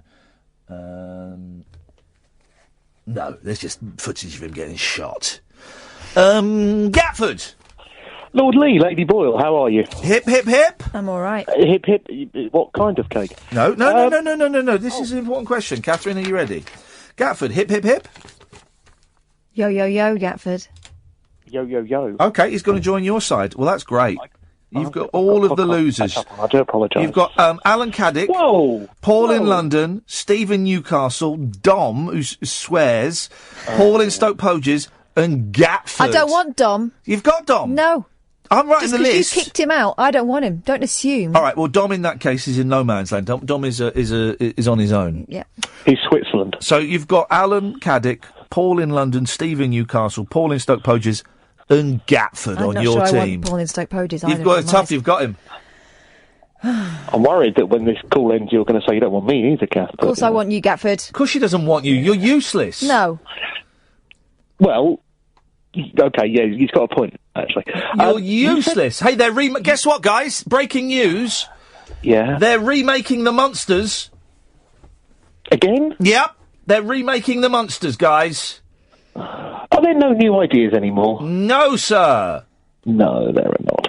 You said something recently that blew my mind. Oh, yeah. Firstly, you went to the opticians and they did give you a prescription for glasses. That blows my mind. Yeah, well, because we all know they're a licensed... I had to pay 25 quid for the test. Is that normal? I thought eye tests were free at Boots. I get free because of the, well, I don't know if it's because of the toe or the diabetes, I'm not sure. Both. Just because they want to get rid of you. Yeah, probably. Yeah, I paid, but no, they didn't. She didn't get. She said you could get them if you want, but it will be such a small prescription. Come back in 2 years, and I went. Oh. You see, I always thought that they would sell you glasses no matter what, but my mum's been turned away as well, and to be honest, she's as blind as a bat. So, I've worn glasses for over 30 years, and they've always given me new prescriptions. Well, that's because your eyes are screwed like mine. Mine have got worse. They obviously see me coming, which is more than what I can do. Yeah. That's why you don't want me in your team, Kath. I do want you in my team. Yeah. I do. Okay. What have I got to do on the team? We're just going to have a massive fight. Oh, brilliant. Is that on the 4th of September? Whatever it is. 3rd of September, isn't it? Can I just say this is the most boring conversation I've ever heard on my show? And it isn't. I'm steering this come ship, on, you and it's heard dull. Panic earlier. Here's the thing, Gatford. I feel a bit. I feel a bit empty tonight. And the show we've had, brilliant start to the show with Mel C and with Mark Thompson and Samantha Fox, not that one. And then after that, it just feels I don't really feel I've got anything to bring to the party tonight. This is the old Frank Sidebottom problem that you used to have, where he comes on, is brilliant, like Mel, like your scientist fella. Yeah. And what do you do after that? Yeah. you've kind of gone too soon. Oh. So, you know, you need to restart the show. You need to play a song, restart the show. I don't. That feels a bit hackneyed. That feels a little bit. I've done that before. Oh yeah, let's restart the show halfway through the show. That feels a bit. I've been there, done that. All right, end the show. Oh, don't tempt me. Don't tempt me. But I can end the show and just put on a long-playing record. No, it just feels a bit. I appreciate the suggestion, and we're just spitballing here, as they say in America in the 90s. We're just spitballing, but it just feels a bit limp, a bit flaccid. I feel flaccid tonight. Maybe I've run out of ideas. Maybe that's it. Maybe that's it. We're done. It was a good run. Yeah, it was a good run. Good solid 12 years of. But go out on a high. The last Ray Giles was good. Yeah. End it now. Yeah, that's it. Not you. It. What? I'm going to end this call, Gatford. Yeah. Yeah, I don't want him in my team. He's in your team. No. Good evening. Hip, hip, hip, Darren. Put us on the spot. Hip, hip, hip. Right, so Darren's on my team. You can have him. Okay, I want Darren. He's a fighter. Thanks. He's a fighter. He's a warrior. No, well, I wouldn't go that far. Oh. But anyway. Yes, Darren. Ian, that drug, which I've never had straight away, by the way, it's called ayahuasca. What? Ayahuasca. Aye. Ayahuasca. Ayahuasca. Aye. Ayahuasca. Yeah, man. Ayahuasca. Right. Yes. Or DMT. Yes. And I've seen a couple of kids have it, right, and wow. Well, the thing is, though, DMT. But the thing is, what they had was probably was made in a laboratory. The stuff that these dudes are having. Even made it themselves, mate. Yeah, well, exactly. So it's I know what you're saying, like. But so it's different to what they're having in the jungle. Oh, I'll see it. Well, if it's not far off, God. Well, no, it's different. One comes from a plant. The other is made. You have to construct it from chemicals. Correct. So it's different. Right. So one is natural, one is man-made. The point is, I mean, I've seen kids have bits and bobs, right? And the point is with that, right? It came back and it was 10 minutes later, and that's really set my mind. I thought, I'll take your word for it. You know what I mean? What? They've said it's reset their mind. Well, aye. Okay. One had a really bad one. Yes. Off it, right? And the other two came, and that was it. Oh, I'll do it again. I was like thinking, wow. Different anything I've ever seen. Well, don't do drugs, kids. That's the simple option. Oh, absolutely. Yes. Absolutely. But that's just to really tell you what the word exactly was, ayahuasca. Thank you. We always like pendants who correct my pronunciation. Not a problem at all. Thank you, mate. Cheers, you. Ta-ta. Ta-ta. 0344 499 1000 is the telephone number. We're kind of just bumping along the ground a bit tonight. After the dizzy heights of pop stars and science at the start of the show, it all feels a little bit limp. Let's see if we can find some form of metaphorical Viagra that we can down by the handful and try and get ourselves hard for the last 90 minutes of the show. Again, I mean metaphorically or literally. I'm not fussed either way there. 0344 499 1000, the late night alternative on Talk Radio. The late night alternative with Iain Lee on Talk Radio. We'll get you talking. 0344 499 1000 is the telephone number. If you want to give us a call, you'd be more than welcome to. Hang on a second. Bill, you've been on already. I know I've been on already, but like I say, we finished a little early, as far as I'm concerned. Sorry, what? All right, now, look, all right, do your thing. Hip, hip, hip, huzzah. Yes. Well, what did you just say? I said, you said to the last caller, hip, hip, hip. So I responded, well, the response would be huzzah. Okay, no, but what did you say about finishing early? Well, probably got cut off, whatever. I mean, I can go on. I mean, my hobby is sports medicine, by the way. And, I know about, enough about these things to get myself into trouble. Not myself, but... get yourself pregnant? No. Have you ever seen the film Forbidden Planet, which is based on The Tempest? Yes, I have. Yes. Well, that's basically, like I say, that's about the id and the ego. I thought it was about a robot in space. Yeah, I know the film was, but the film was based on Shakespeare's The Tempest. Why didn't you just ask whether I'd seen The Tempest? Well, I wouldn't... well, have you seen The Tempest? Oh, you were making a judgment. Yes. You were, weren't you? Well, you're asking me. I'm asking you what? Come on. What? No. All right, you're asking me about this, that and the other. I'm asking you... I'm not asking you anything. I'm wondering why you phoning up for a second I'm ringing time. up. What? I said, I'm ringing up, so Yes. I'm asking the question. Well, you're asking the question because it's your show. What has happened in the 10 minutes since we last spoke? Because that last call was perfectly rational and polite and made sense. This is all over the shop. Well, it can be, because I've got that type of mind. I've been taking lots of tablets, by the way, so I've got a streaming cold. You're talking about Robbie the Robot and Shakespeare and sports medicine? Yes, and? Why, I guess, to distill it into one word, you're why? talking about things that are connected with it as such. I've not mentioned Shakespeare. Well, all right, I'd mention Shakespeare or whatever such because the two are connected. Okay, tell me, why? Well, you were talking about Simpson, weren't you? Taking the whatever drug it was. Yes, the and I Hokusa. would counsel against it personally because don't mess with your mind. It's as simple as that. There's an old saying: drugs you see, you use, or you don't belong. Don't belong. Hang on, where's that saying? Well, I've heard it, and I thought it made sense as such. It's the same thing but it's a reality that people do take drugs, and we have to address that. People aren't going to stop taking drugs because of sayings like that. So we have to address the fact that people take drugs. And this is a 72-year-old reporter who will be repeating an experience he had 25 years ago. Possibly as such. He thinks he may be repeating an experience 25 years ago, but as he spent the next 24 hours dribbling into his lap, which you do after a stroke as well, he'll realise that his ego, which you can't get away from when you go to sleep or whatever such, was it the id? I can't remember which, is turns around and giving you bad dreams. The id, the ego, and the super ego. Yes, that's right. They featured that in the Forbidden Planet because of the Krells. Or was it The Tempest? As well, that as I said, the Forbidden Planet was based on Shakespeare's The Tempest. Have you taken this hallucinogenic drug today? No, I don't, because, like I say, I've got an interest in sports medicine, and I know better now, especially in my time of life. What year were you born in?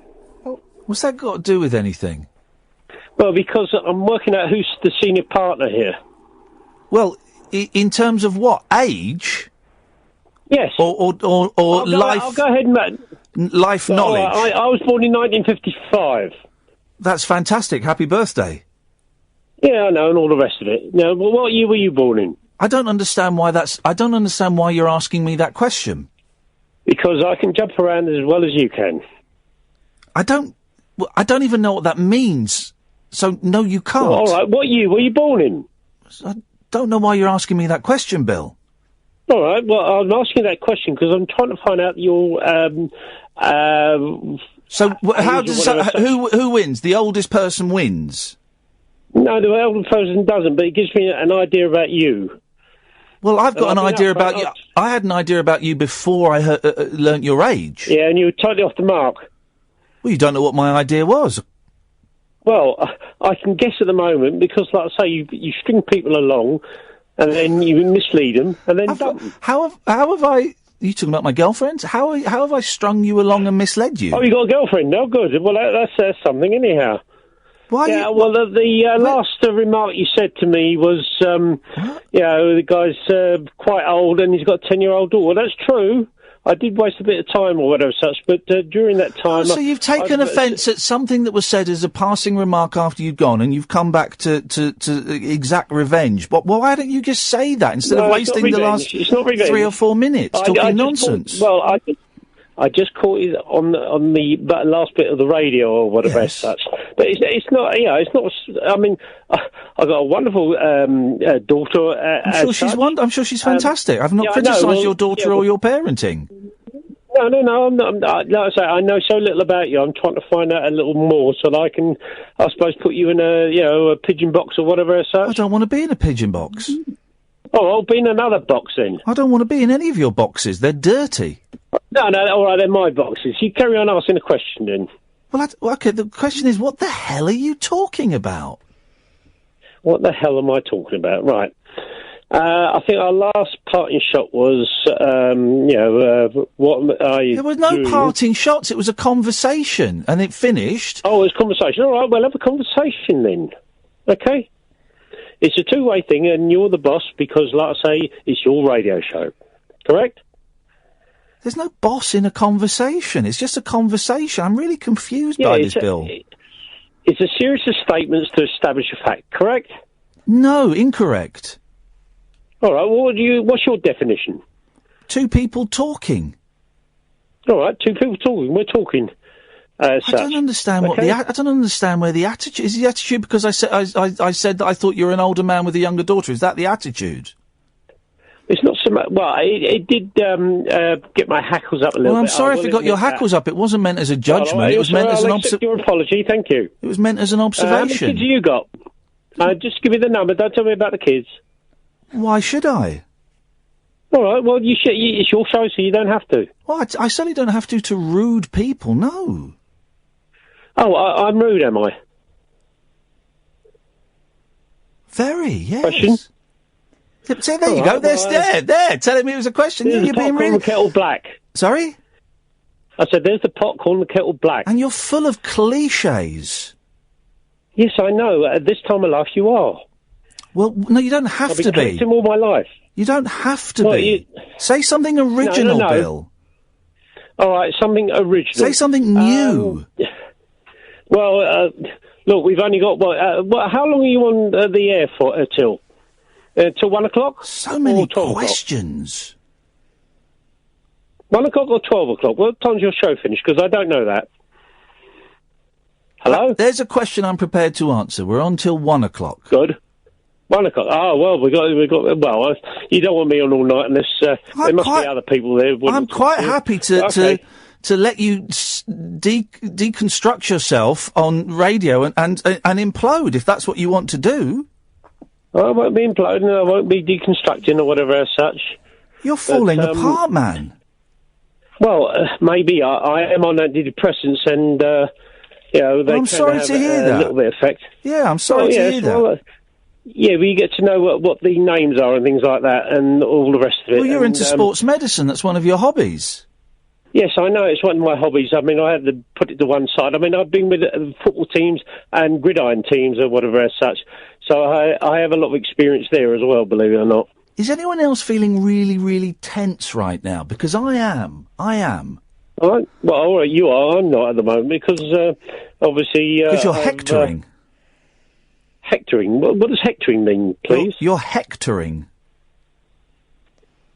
No, you haven't given me a definition of hectoring. Well, I don't need to because it's a word in common use. You're hectoring me.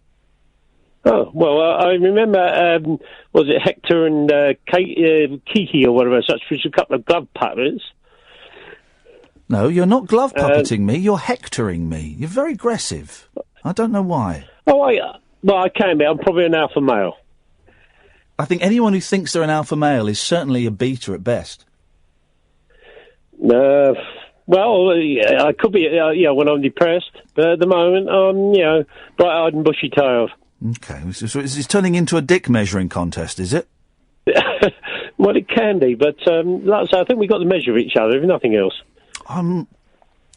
Okay. I've got no idea what's happened in the last 10 minutes. Well, all right. Can you just answer me what year you were born? That's all I want to know. Why is that so important for you to know that information?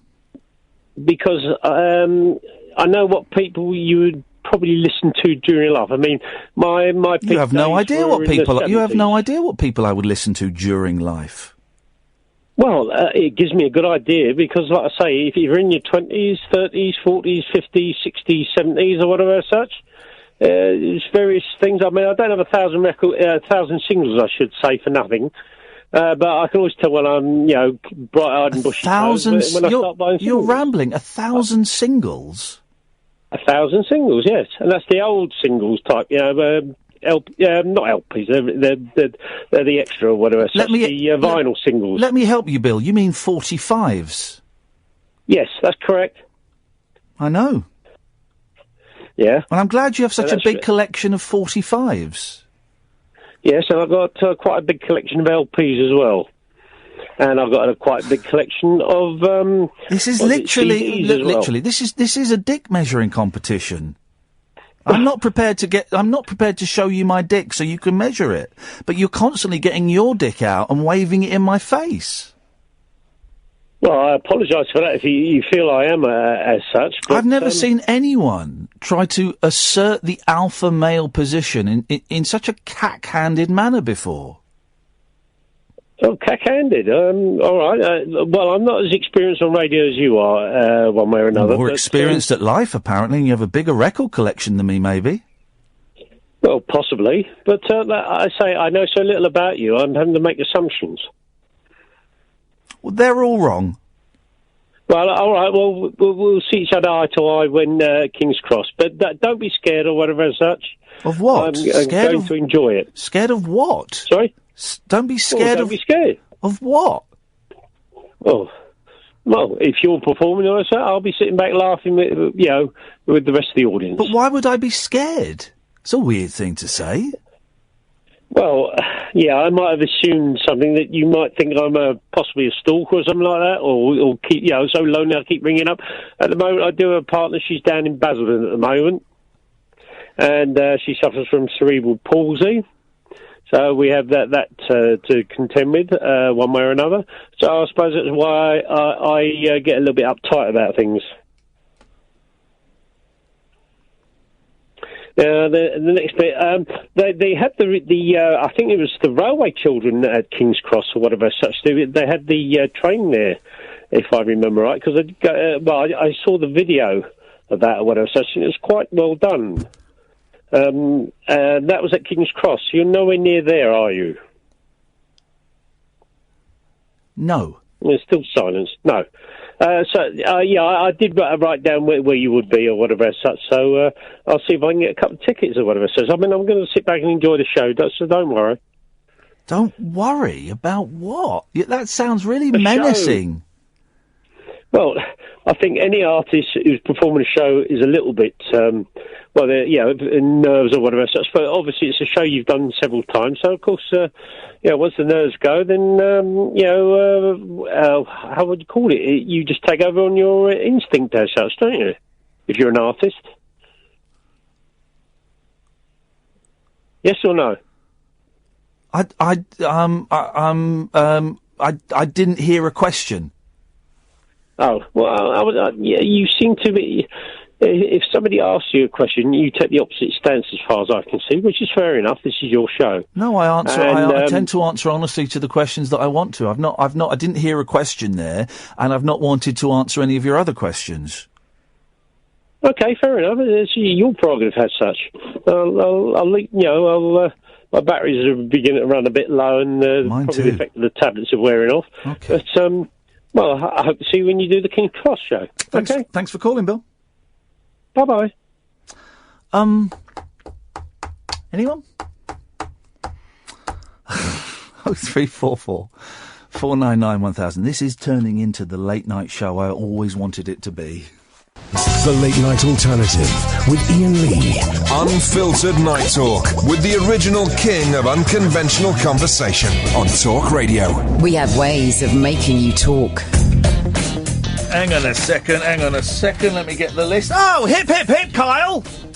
Oh, hip, hip, hip. Oh, brother, it's good to hear from you, man. Really good to hear. You sit this one out, Kath. Kyle's one of mine. One of yours is calling up next, Kath. You can speak to Paul in London in a bit. That's okay? fine. No, that's fine. Go on, Kyle. What have you got, brother? It's great. Always great to get someone from the hip, hip, hip squad. As we are calling ourselves now. Well, do you know what? There's again about 50 things to address with you. By the way, I've got no idea what was going on there. As such. I was going to say you should have done the Partridge thing. Said how many singles have you got? And when he says 100, say I've got 101. I must admit, this really is. People on Twitter saying that was awkward. I love it. This is that last 10 minutes is exactly the show I would want. I would love to be able to go home after this, Kyle, and turn on a radio show where you get to hear Mel C being fabulous, you get to hear some people talking about making science fun, and then you get a call like Bill's. That, to me, is the perfect late-night radio show, so I am digging this more than I could ever thought possible. Well, there was tons of it. I didn't know what to start. When he talks about, like, a pigeon box as opposed to a pigeonhole, dribble. I had a stroke, as you know. I didn't dribble on myself. Get in the pigeon box, says James on Twitter. I don't want to get in the pigeon box. Hashtag pigeon box. Hashtag pigeon box. Can I just say, is he going to shoot me at the next rabbit hole in London? Is that what that's building up to? You shouldn't be afraid, but I mean, I'm going to wear my stab-proof vest. I am concerned that he's bringing a 10-year-old into this. God. Oh dear, dearie me. I didn't want to say it now, but recently, obviously, I think you did a live rabbit hole recording in Manchester, and geeky. Now it all comes out, doesn't it? Yeah. That's why I was sat where I was. Yeah, exactly. Because Kath is fair game, even though I'm on team hip hip hip. Kath is on the game. What? That is libelous, buddy. You better take that back. Even though you're a hip hip hip. What did I call us? The hip hip hip shaggers. None of my business, mate. What did I call us? The hip squad. That was it. Why would you say shaggers? Well, because just because. Why would you say that? Because Julie's in the team now. Again. No, it's Julie's going to want to defect, and I won't blame her. It's just hip squad bants. That's all it is, Kath. She's the only female in it, and you're subjecting And do you know her to what? that. She loves it. So, Kyle. Yes. What you got for us, buddy? Come on, let's get some meat on this bone. Again. Well, it's a bit weird following this, but so early on today, I was at home. And this is genuine. I wanted your advice, and Kath. Okay, we give good advice. We've lived. So there was I live in a little end terrace house, whatever. A little kiddie knocks on my door today. He must have been about 7 years old. Yes. Irish accent. Oh, hello. Blonde hair. Yeah. Super cute. Yeah. And he said, do you want to buy some pillows? Sorry, hang on. Whoa. Whoa. There's a 7-year-old going door to door selling pillows. Yeah, wrapped up. Hang on, and no duvet covers. Who buys pillows? Is this Bill putting on a voice? What is going on? Okay, well, the thing is, if that had happened to me today, someone left some pillows in the tent outside, and the tent leaked, so the pillows have all got mould on. So we're pillows short. So I would have said yes, I'll take 4. Well, but they were wrapped. Yeah. This is genuinely true. It's not like a radio wire. Were they stuffed with feathers, or were they stuffed with that foam stuff? Because I can't bear that foam stuff. Oh, I can't have feathers. I'm allergic. I like feathers because you can fold it over. The foam stuff, it doesn't move. Well, I don't know, because they were wrapped. Dude, there's a kid trying to sell you your pillows. You got to touch the pillows. Don't touch the child's pillows. Well, I didn't answer. Well, I opened the door thinking it was my friend who was coming around. So I opened the door. He was like, do I buy 2 pillows? So I was like, no. Thinking like my friend was, anyway.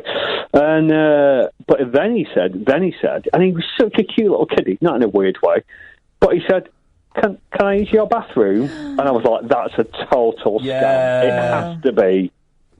Stay off Twitter. Plus. These days, it's horrible to say. I'm going to say it. You can't have children coming into your house that you don't know. Well, no, but also, anyone that knocks on your door wants to use your toilet. No, I don't think so. But also, you think if it's a kid selling pillows, right? That is unusual. That is someone has primed that kid so that they then come and go. Oh, that man touched me. Did you touch him? Well, you better give us 200 quid, otherwise we're going to tell the police. Just don't put yourself in that position. No, I think you're right. But I genuinely did feel really, really bad for a couple of minutes, which sounds awful, for a couple of minutes. But just going, that's something doesn't add it either. That or my iPad and everything would have gone from my house quickly. Yeah, in the pillow. So, well, indeed, yeah. But I didn't buy the pillow. But I was genuinely asking you about the advice. Well, you should have bought a pillow, but not let him have a dump. No, you say, you know, be nice to the kid. It's not the kid's fault. How much were the pillows? You didn't ask any of this, Kyle. I'm annoyed. I'm going to have to write a guidebook for all the hip, hip, hip squad on what to do if young children come door to door selling pillows.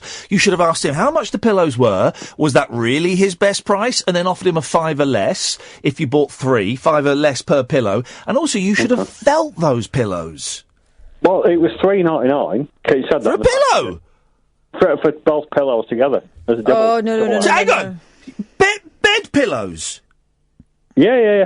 They were rectangular sized? Rectangular shaped? Normal sized pillows? Yes. $3.99 for 12. Do you mean pillowcases? No, pillows. 12 pillows for $3.99 and you didn't buy them? No, 2 pillows for $3.99. Who needs 12 pillows, you Well, but still, all right, so that's £2 a pillow, and you turned it down. Pillows are about 15, 20 quid. Yeah, but these pillows are obviously dodgy pillows. They're going to be filled with glass or something. They're going to be filled with tiny little robbers. And when Kyle goes to sleep in the night, these tiny little men, the leprechauns, will come out and they'll go and steal all his bits and pieces. Leprechauns have never stolen anything. They are guardians of pots of gold, as you should know. That was in the olden days, Catherine, but times are hard. They were hit by the recession just like... And by the way, it's 10 years and a day since the credit crunch crash.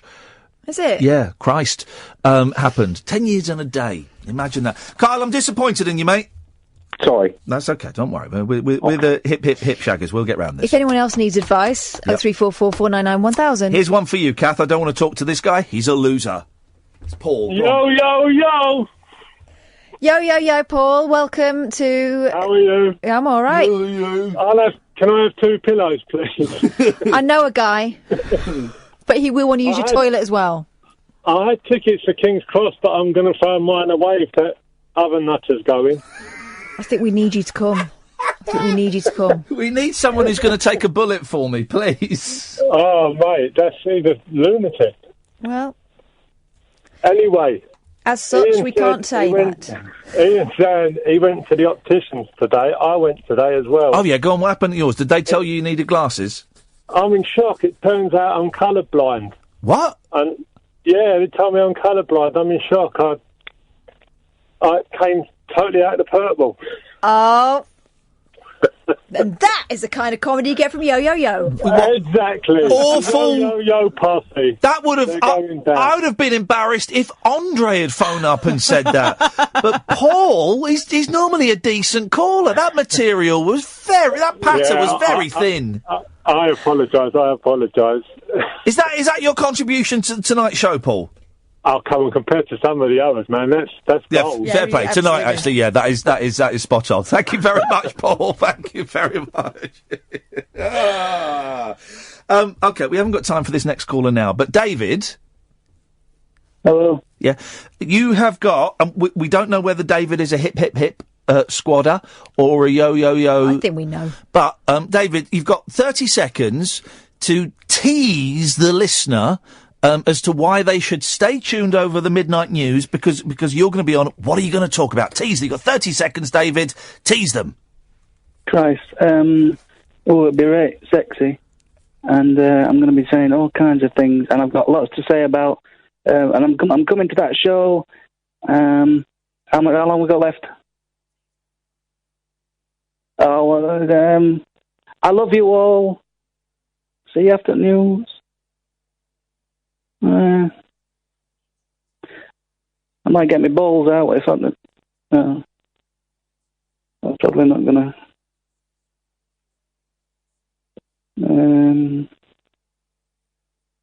Talk Radio. Another hour to go, dear listener. Babcock coming up next, unless you phone in. If you phone in, you can go on before him. That sounds fair enough. 0344 499 1000. Oh, I forgot to mention this the other day.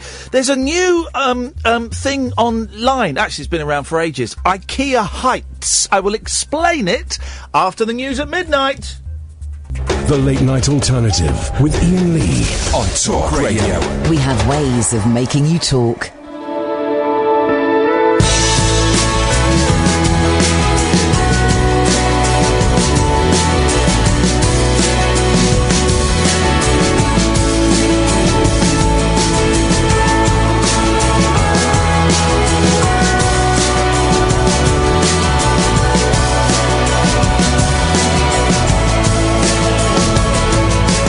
Baby, you've been going so crazy.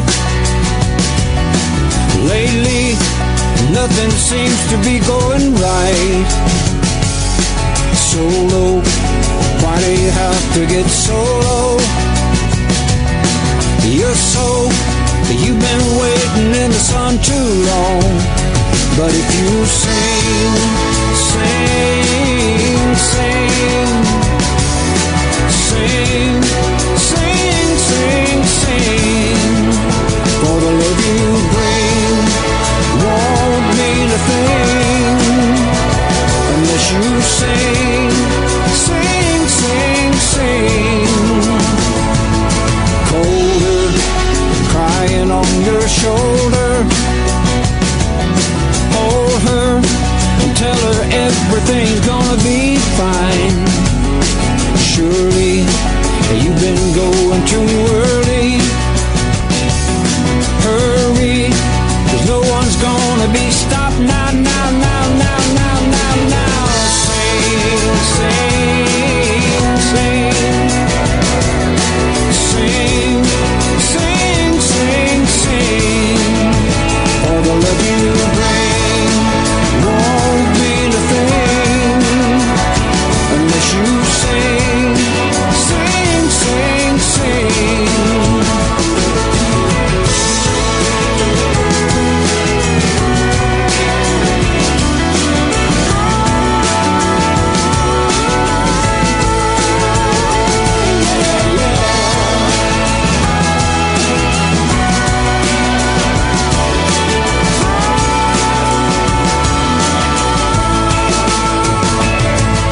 Baby, there's something going on today, but I'd say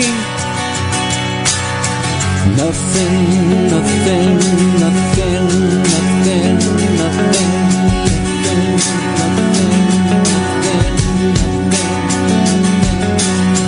now, now, now, now.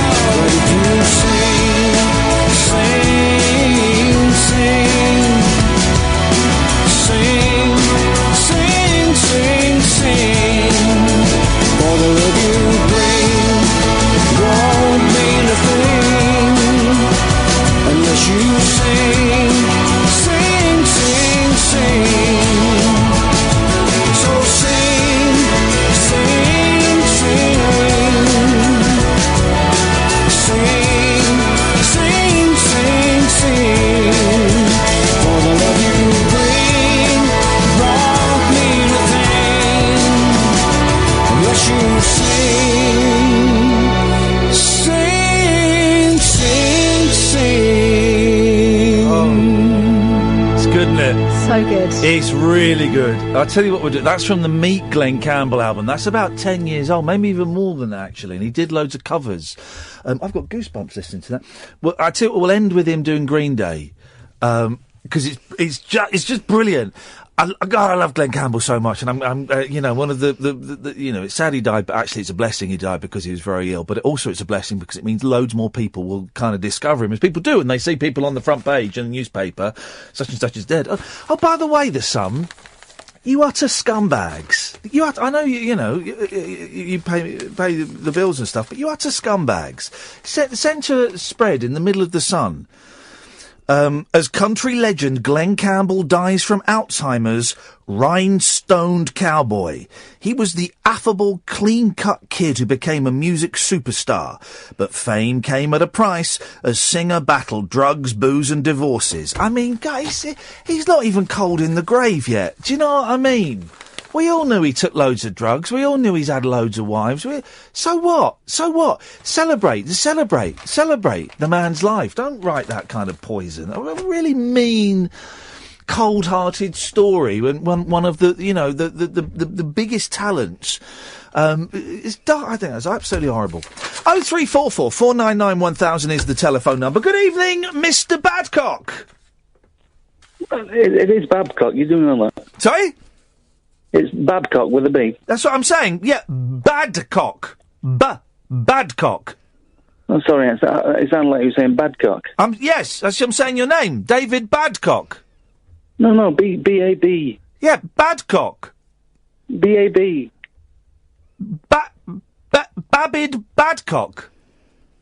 No, David Babcock. Badcock. I'm saying Badcock. Oh. Anyway, David, what can we do? Oh, hang on a second. What? We've got to try him out here. Oh, no. See whose side Really? he's on. Hip, hip, hip. Oh, yo, yo, yo, David. Hip yo, hip yo. Oh. A fence sitter. Weren't expecting that, were you? Well, I was expecting something stupid from you, yes. Well, I can't. I mean, you are the wild man of late night radio, Mr. Lee. Yes, that's, apparently so, yes. But I can't reject my dear Kathleen. Have you been watching Big Brother, CBB? Do you think I've that filth on in my living room? It's been brilliant. Derek did a séance, didn't he? He's done a couple of séances, yeah. They did a séance in the dark. And here's what was odd. One of the good-looking young men was told by Derek to take all of his clothes off. Was he? Yeah, in the séance. I think it was Sam was told to strip off. He's gone, strip off, go on, strip off. Got to strip off. He made to take his clothes off. That doesn't happen in séances, does it? But then he got all David, the others... when you get entered, do you have to strip off first? Come on now. What? I'm just asking about technique. He was also encouraging the other housemates to channel spirits. Yeah. So they were channeling spirits. And I thought, David, that to do that you had to have the gift.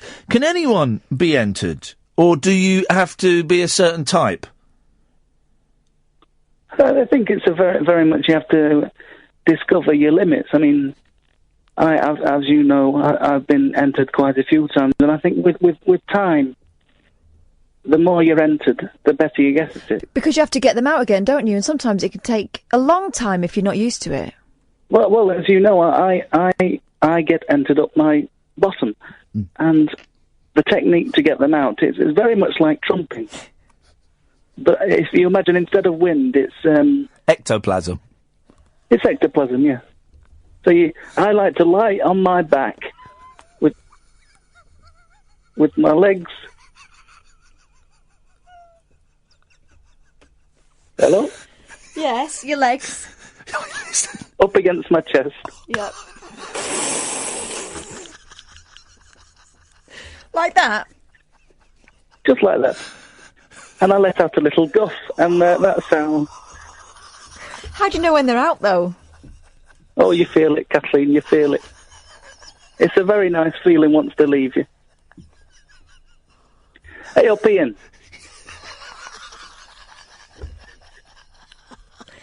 Iain. Yes, David. Yes, David. I think that Iain might be being entered. Sure sounds like it, Kathleen, doesn't it? I don't think I can get in that position to get them out again. I don't think I can do it. How long do your legs You have to pump them? Very flexible. Legs right up against the chest. By the way, this is not a how-to. It's not to be messed with at home. No, yeah, it takes quite a lot of training. Hey, I'm coming to London tomorrow, so I'll see you, will I? No, you will not see us. No. I'll be at St Pancras at about 1 o'clock. Okay. Oh, that's really early for us. Yeah, I'll still be asleep then, buddy. Yeah. Oh, that's a shame. Isn't it? How long are you in London for? All the night. We're not on tomorrow night. Oh. It's a we are on tomorrow night, but it's a pre-recorded best of show, but with all brand new bits. So it will sound like we're here, but we're not. It's all pre-recorded best of bits that you won't have heard before. I mean, I'm not in London often, and you two are my best friends, so that's fine. Can we just have a tweet from Gaz? Gaz is tweeted. Yes. Are you all right, Iain? Emotional? You okay? Just don't find this... I'm going to read what he's written. I just don't find this David Cock guy funny at all. Oh, gosh. That's a bit harsh. You're not trying to be funny, are you, David? David Cock guy. I'm trying to be... I'm not Cockora. I'm trying to be taken seriously. Who's this Gary? I'll fight him. You can't fight people that... Hey, listen, you can't please all of the people all of the time. No, if people don't like me, I'll fight them. Okay, that's a technique. Well, listen, we would love to invite you to the studio tomorrow, but unfortunately, as we said, it's a pre-recorded best-of show with all new bits that nobody's ever heard before. So I'm going to Spain tomorrow. That's a shame. Kathleen? Kath's around. No. She could meet you for lunch. No, actually, I can't. What are you doing tomorrow, Kath? Because it's the day before my birthday. Yeah. So, yeah. You couldn't have a gentleman's pleasure? What? Isn't that not a tradition in your family, a gentleman's pleasure? You get to go and meet a gentleman that isn't your husband on the day before your birthday? That sounds very nice. No, that's not. Go and have a gentleman's pleasure with David Babcock. Wow. Yes, please. Okay. I'm getting my hair done. I am actually getting my hair done. How long will that take? Ages. Her hair is pretty crappy. Yeah, it will take a lot of work, David. Coffee and a chat with Babcock. Okay, that sounds like a great idea for a TV show. Why don't you pitch it to ITV? We got rid of him. What a weird. They're all Fancy you landing me in it. Have a gentleman's pleasure with David. I don't even know what a gentleman's Means pleasure on the is. day Don't before- say that like it's a thing. The day before your birthday, you go and have coffee and a chat with a man that isn't your husband, and it's perfectly fine. There's not a court in the land that could do you for it. Whoa, hang on a minute, Apart though. from a Sharia court. Wow. Wow. Yeah. But it's my birthday, it's my fun times. Why should it be the gentleman's pleasure? Well, 0344 499 1000. Give us your stories of gentleman's pleasure on Talk Radio. Uncut after-hours conversation for the up-all-night generation. The Late Night Alternative with Iain Lee on Talk Radio. We'll get you talking. Do you remember when Mel C came on our show? There you go, funny. Now, I love speaking her. of funny, Yeah. I'm getting lots of weird tweets now. Thanks very much for that. What about? About gentleman's pleasure, etc. Well, you can see up to 25 gentlemen and pleasure them. What? No, not in that set. Grow up, guys. For God's sakes. Grow up. For the love of all that is holy. I mean, you start this. You call yourself a mate, but No, God, no, not me. Can't stand you. Think you're terrible. So, the best time to have sex is 7:30 in the morning. I've never enjoyed morning sex. It's just a faff. I want to get up, have a shower, have a coffee, and get on with my business, and not that business. Body clock experts, just let that phrase sink in there, body clock experts, or as I call them, bullshiners. Body clock experts say 7:30am is the best time to enjoy a romp. oh God, they've not got small children then, because that's when they're bouncing on your head. They found an early sex session. Session. I don't think I've ever had a sex session. Helps to lower blood pressure and stress levels and puts a spring in your step for the rest of the day. The finding came from a study into the times at which we should perform a range of tasks to be at our best. So here we go. 6:45am. Wake up. No, I will not. Ideally after having 7 to 9 hours sleep. 7:30am. Time for sex. 9:45am. Work. Hang on. What? We have to rethink our lives entirely. We are at our mental peak, and it is the best time to think. See, I don't... Kira's sticking up. Stop being nasty to Flip and Kath. She's wonderful. You don't have to work with her, Kira. Here's the thing. Recently, I've been going home quite wide awake and quite wired for about an hour and a half, 2 hours. And I'm thinking maybe I should do some work at this time of the evening. I've not. I've been watching documentaries and comedies and dramas. Not dramas, comedies and documentaries on Netflix, and reading a really good Doctor Who book by my friend Andrew Hickey. So this is, yes. 10:45am. So 9:45am work. So, so you started the sex session at what time? 7:30. And then you're at work by 9. 9:45. Where do you factor in getting up, get dressed? I mean, are you going to work still coupled? At 7:33. Okay. 10:45am. Relax. You'll be a bit of work for an hour. They say you should relax. Stress levels are at their highest at 10:45. What the hell are you talking about? I'm still asleep. Particularly early in the week when to-do lists are longest. Flipping heck. 12:15. Lunch. See, You start work at 9:45, you've had a break for 11s, an hour later, then you're having lunch. Are you sure this person isn't going to, like, play school? Lunch should be eaten 4 hours after breakfast, should it now? 6 p.m, dinner. To lose weight, have an even food intake throughout the day and do not exceed your lunchtime calorie count. 6 p.m. is wine o'clock. It's the best time to drink as the liver needs 4 hours to recover before sleep. 10 time for bed. This allows 20 minutes to get to sleep and 90 minutes of shut-eye before midnight, the most restorative kind. What the hell is that? There's body clock experts. Well, at least we know what their schedule is now. Don't phone them at what time? 7:45. They'll be busy. That is outrageous behaviour. Absolutely outrageous. 03 44 499 1000 is the telephone number. Someone tweeted earlier on saying they were listening to the conversation we were having with Bill, the second conversation, whilst they were driving through a very dark country lane. Wowzers. That would be terrifying. There's a great sketch that, I can't remember it that well, that Peter Cook and Dudley Moore did, sort of later on in their careers. And it's, Peter Cook is a cab driver, and Dudley Moore is the passenger, and Peter Cook is like I think he's a murderer. I don't know. I'd play it, but it's probably quite sweary because it's sort of mid-70s Cook and Moore, and it's very dark, very few laughs in it, but they would do it live. 0344 499 1000. A Lothario. I don't believe this story. I don't believe my dad this used to story. call my teenage boyfriend Lothario. Oh, really? Oh, here he comes, Lothario. Was he Italian? No. A Lothario. I don't believe this story. I'm just saying this now. Brazenly organised 6 dates with different women in one night and at the same venue. No. This is why. That's just stupid. No one is so, and I'm going to use the word, cocksure.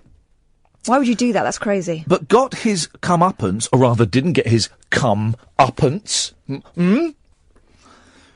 when they joined forces to expose his plan. Excited Lizette Pylant. Sorry, I was looking at them. He's got a look he goes for. He's got 2 looks he goes for. Oh, yeah. Tall blondes and black ladies. So it's split evenly. So he's got 2 looks. Fair play. Most people have 1 look. He's got 2.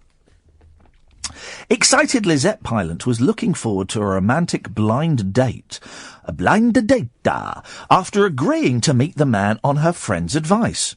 But soon after arriving at the bar, she realised she was not the only one he had arranged to meet that evening. And chaos ensued. Instead of walking out, she decided to steal his dates and make friends with them, all while... Nah, I don't buy this. I don't believe this at all. No. We'll get to the end and see if we can work out what the con is. All the while providing a running commentary of the farcical scene at the bar in America via Twitter. Lizette, an office manager in Washington, D.C., home of the United States President of America, kept her cool when a second woman arrived just 45 minutes into her date.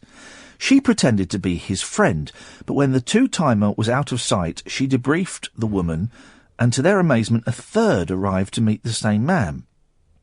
It was then she declared, "The 2 girls and I decided to be best friends, left together to go get drinks and dinner at another bar, and left the man with the bill. The 2 girls and I have now got both bartenders and the bouncer in on this, and are taking this guy for all he's worth over here."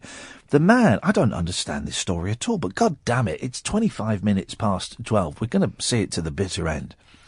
The man, known only as Justin, was not finished yet, but unknown to him, bar staff were in on the women's ruse and kept them informed as other dates showed up. I don't believe it. This is just made up. Incredibly. Try and find this woman, Lizette, on Twitter, right, 'cause this is what it was, Lisette, Pylant, Pylant. Because I'm not buying this. Incredibly, the group was alerted that a fourth woman had arrived before she is. intercepting a fifth soon after. Later, the spurned women found the man entertaining a sixth date. Sorry. Before they confronted him in front of a shop bar as his world collapsed around him. To add insult to injury, confident Justin was left not only red-faced but forking out for a huge bar tab. Lisette shared pictures of the smiling sextet on Twitter, adding, "You win some, you lose some, but hopefully you make 3 new best friends in the process. Cheers, ladies." She added he tried to say he was looking for love in his future wife. These weren't dates. They were apparently pre-date conversations.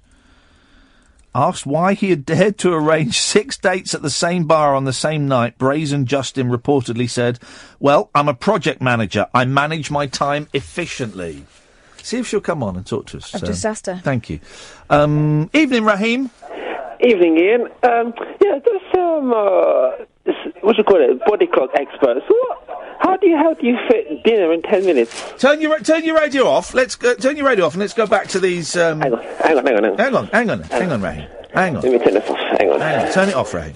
Yeah, sure. Let me see. It was in one of the other papers as well, and I think it might have gone into a little bit more detail. Here we go. Right. So, so 6 p.m, have dinner. This is in the Mail now, but don't pig out. Even if it's from the Mail, is it? Well, the first one was in the Star. This one's in the Mail. Right, okay. So 6 p.m, have dinner. 6:10, enjoy a drink. And then at 6:30, you're supposed to do weights. All right, firstly, what time are you finishing work?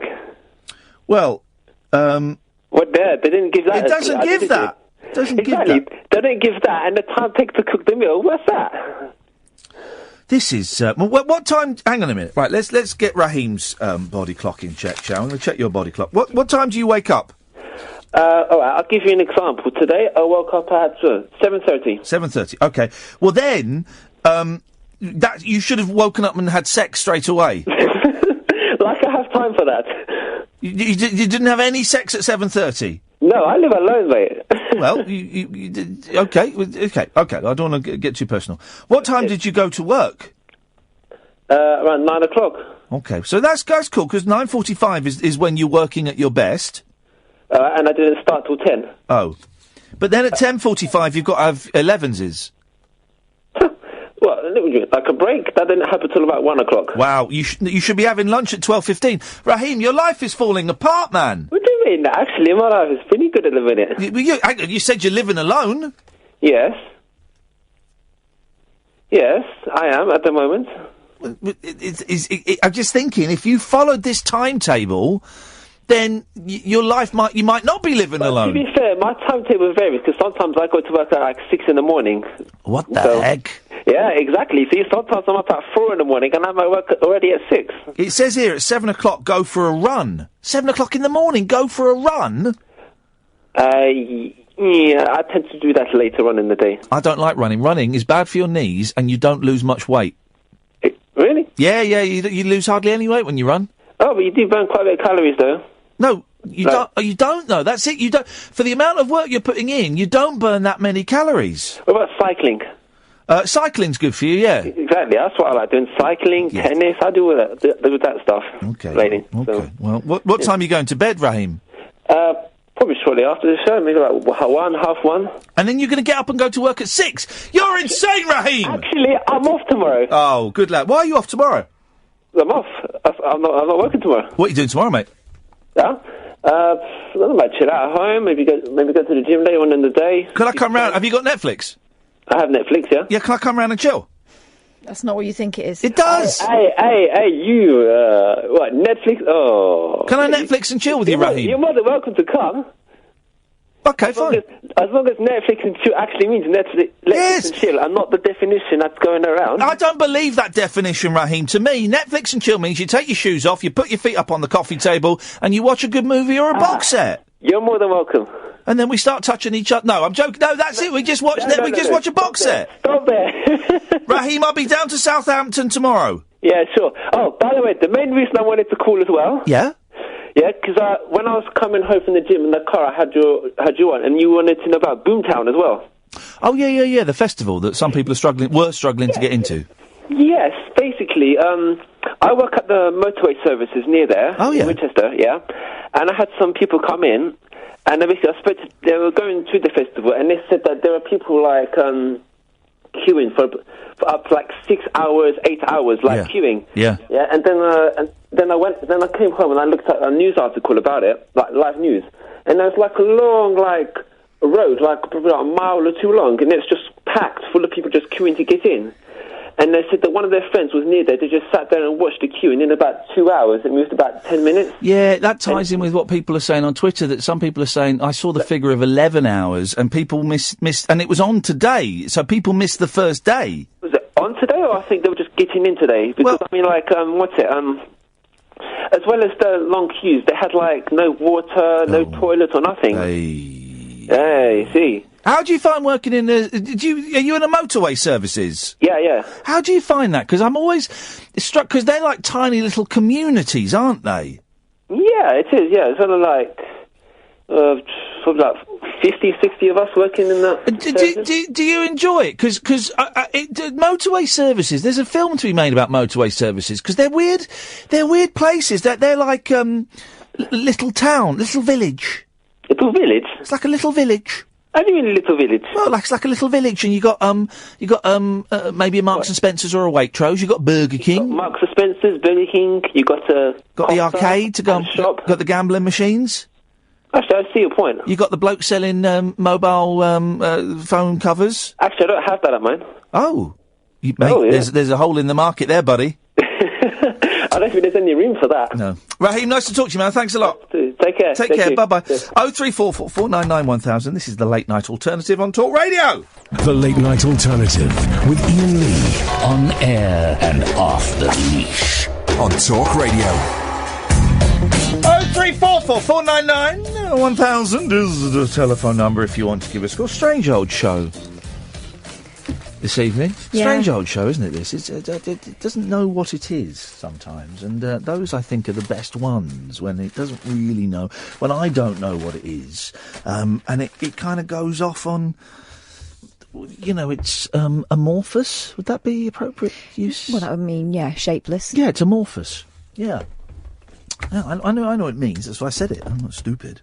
Well...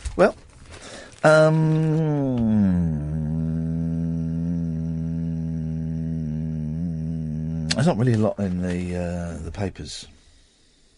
There's not really a lot in the papers, if I'm honest. So we're not going to go into the papers. There's not. I've got two stories now, a little bit ropey. So what we're going to do for the last 25 minutes of the show, we'll take calls straight to air. We'll do that. That's easy. So don't, Sam, you put your feet up, you rest. We'll take calls straight to air. 03444991000. That may not generate any more calls, but you never know. If you want to phone up and say something random and do something stupid, you're more than welcome to do that. 03444991000 is the telephone number.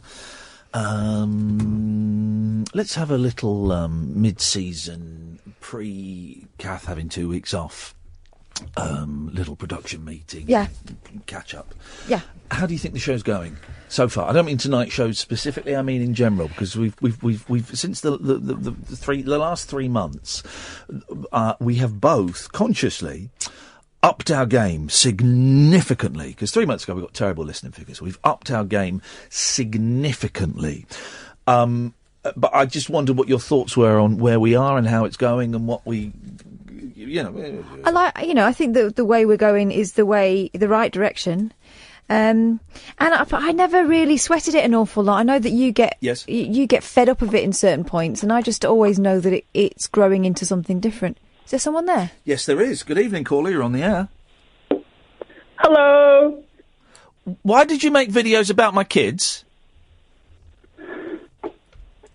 Well, why do you keep talking about them? Because they're my children and I love them and I'm proud of them. Could you do me a favour? What is it? Could you take the videos down about my kids?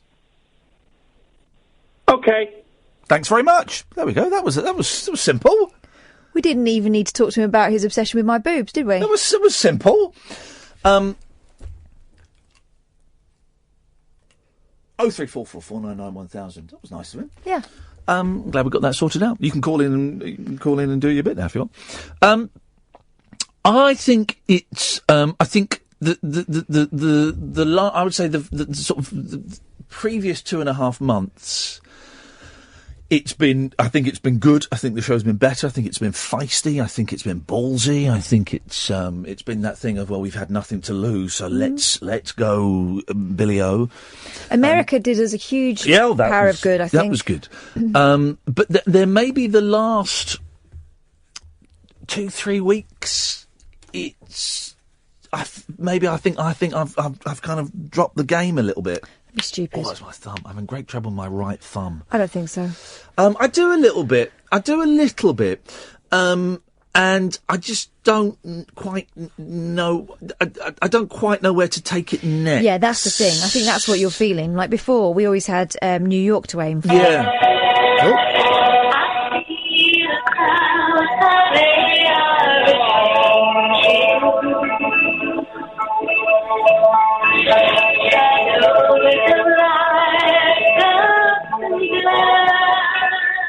I don't recognise this.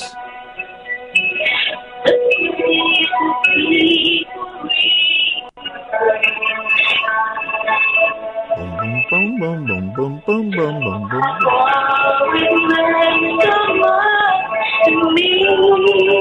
Sounds Kate Bushish, but I can't hear it very well. I don't think so, no. Line 2, you're on the wireless. Yes, good evening, Ian. How are you doing? It's Davey again. Hello, Davey again. I spoke to you last week. Good evening. How are you doing? Good, thank you very much. You're not more than welcome. Just wanted to say, once again, this is why I phoned up last week to say to you, your show covers all the bases. You've seen that tonight yourself. Yes. From the start of the show, right across to the guy that phoned up that was maybe on the hard shoulder of the motorway of life. What a lovely phrase. What a lovely phrase that is. I've not heard that before, and that's brilliant. Well, I think that's possibly what it was. Maybe. The thing is, all of us could hear it and sort of visualise it, possibly, but I don't think he could. No. However, what I did want to do, yes, if it's quite possible, and without being rude to yourself, is just... because she's going to be going on holiday. What the heck, Davey? Think before you finish this sentence, man. Think! Do you know what you're doing, Davey? Yes, I do. I would just like to say to the wonderful Catherine, I have been listening to you this evening through my headphones. I know you made a point of that last week, Ian, because she likes the phrase headphones, apparently. Oh, Davey. So that's what it was for. That's what it was for. It was nothing rude. Are you going to say yo now? No, Davey. Just give me one more. Headphones. Oh, this is disgusting. That'll do. Unfortunately, they're not yo-yo headphones, but hey, they're just hey yo, hey yo, hey yo, hey yo. What I would like to say is the guy from America that is dating all these women serially. Yes. And what you've got to remember is that his nickname between his friends is Pindick. Because he's just in and no more. Thank you very much indeed, David. Yeah. Wise words. Well, I've put him down as a yo-yo-yo because I don't want people like that on my side. But when I say people like that, I don't mean Scottish people. Hello, line 3, you're on the wireless. Brookside, Brookside, Brookside, Brookside. Brookside, Brookside, Brookside, Brookside, Brookside, Brookside, Brookside, Brookside, Brookside. Hi, I'm Jimmy Corkill. How are you? And it really is one of those nights tonight. Let's take a break. Unmissable late night radio with the original king of unconventional conversation. Make contact with Iain Lee. The Late Night Alternative with Iain Lee on Talk Radio. We're doing a little bit of navel gazing for the last 10, 12, 15 minutes of the show. It's all right to do. So we don't do it all the time. I think it's all right. We're kind of having a little chat as to how we think the show is going. Not tonight, but in general. Mondays were certainly fun to do. Lots of people have been asking. A lot of people who used to listen to the BBC show that we did, Catherine and I did, have been asking for a kind of for us to do a newsy kind of thing. And the Hope and Glory Festival was was perfect. We've sort of been keeping our eyes open. I must admit, I'm going to back off from it slightly, just because that gentleman has been absolutely vile to me on Twitter and has shared my mobile phone number with people. I kept getting invited by people I had no idea who they were into a WhatsApp group called something like the Big Nostril group, which I believe is a reference to cocaine. Whenever I left this group, I kept getting invited back in, and it's not like an invite where you have to accept it, you're suddenly back in it, and it was just them being vile about me. One of them was Lee, because I had his number, and the others I had no idea who they were at all. So I'm just starting to feel a little bit physically and mentally unsafe. So I'm backing away from that. But saying that, it was, it was a great radio show, and I'm glad we did it. And I do think every show this week has been completely different, which is fine. But I'm just wondering what the next thing is. There's talk of us going to possibly America again, to Nashville maybe, and perhaps, in fact, tomorrow, if my family do go away in the daytime, I'll start looking into that, because I did say ages ago I'd draw up a little plan to give to the boss. So maybe I'd look into that for maybe something for October or something to look forward to, because I think the week of shows we did in America, I think they were the best shows, certainly on this station, that we've done. Best I've ever done? Don't know. They're pretty darn close. Pretty darn close. But also, we came back full of ideas, didn't we? And, with a new way of doing things. And the thing is, right, we were in New York for a week, and it's that thing of, when you're on holiday, you sort of sap every single bit of experience out of every single day. Now, we're in London, and we try not to make this massively London-centric, but the fact is, it's a really exciting place to be. Why are we always sitting in the studio? This is what I was saying the other day, and actually, we can put this out, because maybe you've got ideas, dear listener. I really want to go... Okay, I've been listening to John Ronson's The Butterfly Effect, his podcast, which is on Audible and be on iTunes. Go on. There we go. Bless you. There's never just one. No. It's brilliant. It's on Audible. You can get it for free. Here's a trick with Audible. You can sign up for a month for free before you start paying. Then you can just, if you want to, just cancel it before the month, and you can get a couple of free books and stuff like that. Anyway, it's not. I'm not, giving away an industry secret. That's a known thing. It's about pornography, and it's about following the butterfly effect of what happened when the guy who set up PornTube and Pornhub and PornTube and all of these things, the impact that had on the porn industry, but also the ripples it created out there. And so part of me is thinking you and I could go to speak to like some porno stars and talk to them, because it's as career choices go, it's a really interesting one. And the thing is, now with the advent of Twitter and stuff, it's changing completely. I don't know if you've seen, there's like documentaries on Netflix and stuff. Hot Girls Wanted is one of them, where they're churning through these girls, because once they've been seen, that's it. That's it. Everyone wants fresh meat, so to speak. And I'm being slightly derogatory deliberately. I do worry about my boys with porn and stuff. There's a massive decrease in the birth rate in Japan because of porn. Because young men are just at home whacking off, and they're not going out and actually having sex. And I would be intimidated to have sex with a woman. I was always very nervous anyway, but after seeing that kind of, and so I'm worried about my boys. And anyway, but that's by the way. So I think that's one we could actually do. We go and spend an afternoon with a couple of porn stars, and maybe we go and we go on set. I wouldn't want that to make it the whole thing. I think that would kind of be like a tiny thing, but I think we could get an hour out of that. I think it would be really interesting. But also, I'm cribbing that idea from the butterfly effect, which is, there's nothing, but John Ronson isn't the first person to do porn, do a thing about porn, do a thing about porn. I think he's probably done it before. I know Louis Theroux has, Nick Broomfield has, so loads of people do it. So it's not an original idea, but I would be cribbing it from that. So that's something. But I want to go and spend an afternoon or an evening or a morning with other people in as equally unusual positions in life, whether that be their job, whether that be where they live. But I just can't think of any. I've not sat down and tried to make myself think of any. It's just an idea I've had floating around. But I just think it would be a nice thing. We go and spend 2, 3, 4 hours with people. We could get an hour of radio out of that. And I think it would sound nice. It would sound big. You'd hear different voices. You'd hear the porn. You'd hear. You know, you'd hear stuff, and I like the idea. I like what we did in New York, where we went to places and we kind of brought the audience along with us. And I'd like to do that in this country. I just can't think of any other examples of where we could possibly go. So if you have any, 03444991000, you can email me at Iain@IainLee.com.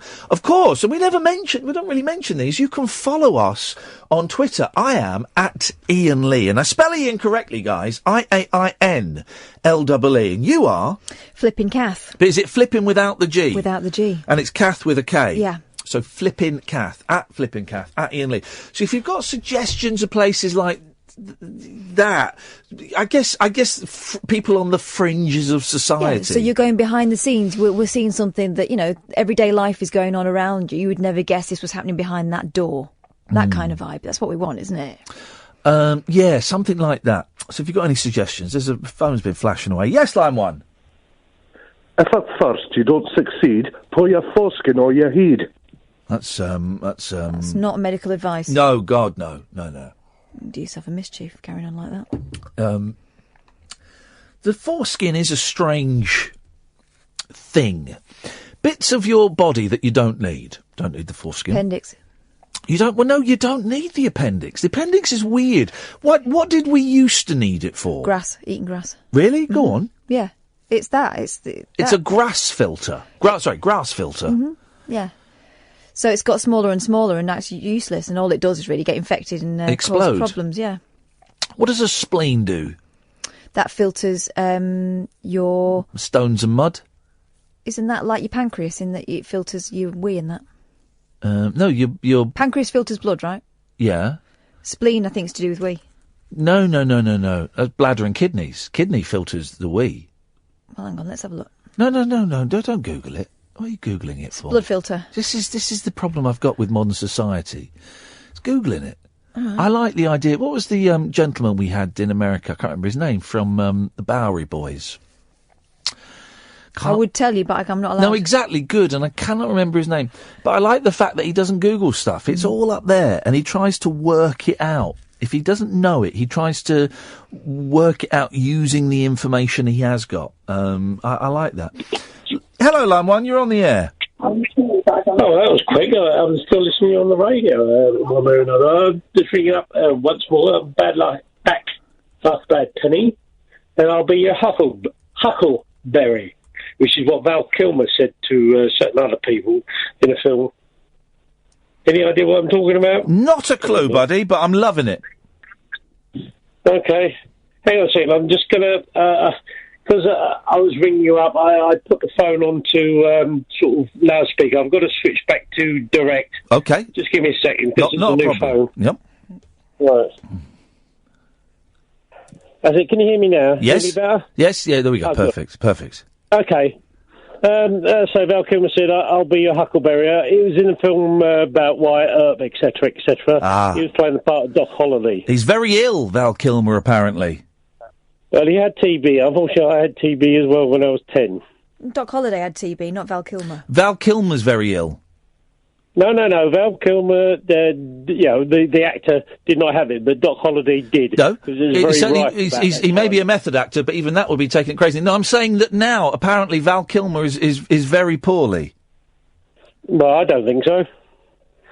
Sorry? I'm not referring... But your hobbies are sports medicine. I'm referring to the character from history. Yes, I'm referring to the actor from today, Val Kilmer. He's very poorly, I hear. Well, if he is, it's news to me, because I hadn't heard that. Okay, well... I'm afraid. Just trying to have a conversation. Yeah, okay, fair enough. All right, it's 15 love. Okay. I do stutter a bit, like I say, this is because of this damn stroke. But I was trying to think, all right, say something and I'll try and respond. Are you going to say anything? Yes or no? Have you had a conversation before? I've had several conversations. Do they always go this badly? Sometimes, because I can be a little bit full on one way or another. And maybe I'm going through a little manic phase. I've had the other side. Where, that might be it. That might be it. Is there any point in being high because it's such a long way down? That's quoting David Bowie. Well, that's the thing. You get the highs, and this is why I'm always terrified of the highs, because there will always be the crash. Well, there can be or whatever as such. When it depends whether you're normal or not. I'm not normal per se, but that's another opinion as far as I can see. Oh, I think you're quite normal. Well, I'm glad to hear that. As such, I won't need to tool up when I meet you then. Tool up? Yeah. Have you ever seen the film Scum? Oh, God, this is getting... These get very dark, these conversations. All right, well, try to talk about something light then. Well, how about not talking about tooling up and referencing Scum in relation to you possibly meeting me? Well, I'll say, all right, I want to meet you because I think you're a star, okay? 30, love. All right. I'm not as malevolent as I'm sounding, perhaps, but trying to deal with you is a bit difficult because you always take the opposite tack. And I've heard various... No, I don't. You don't go on the opposite tack. All right. Hi. Give me an answer. There wasn't a question. I know, I'm asking the question now. Hi. I don't understand your question. All right, you don't understand. Fair enough. You don't understand, fair enough. 40, okay. love. Who's got the love and who's got the 40, by the way? Oh, I think you know. Well, fair enough. Right, well, we're on, what's it? It'll either be game point, or what's it called now? Game point, or whatever such, or we're getting near the end of the programme anyhow, aren't we? I'm keeping an eye on the time as well. But I look forward to meeting you, Ian. And it is illegal to, carry, what they call it now? Weapons. Sharpened weapons, yes, and all the rest of it. No, I don't do that. Just a dull, blunt object. Blunt object. Well, if you call a walking stick a dull, blunt object, yeah. No, I was referring to you, and it's game, set and match, dear listener. Thank you very much for listening, as per usual. Thank you for nearly all of your calls. We will be back tonight at 10 o'clock on Talk Radio.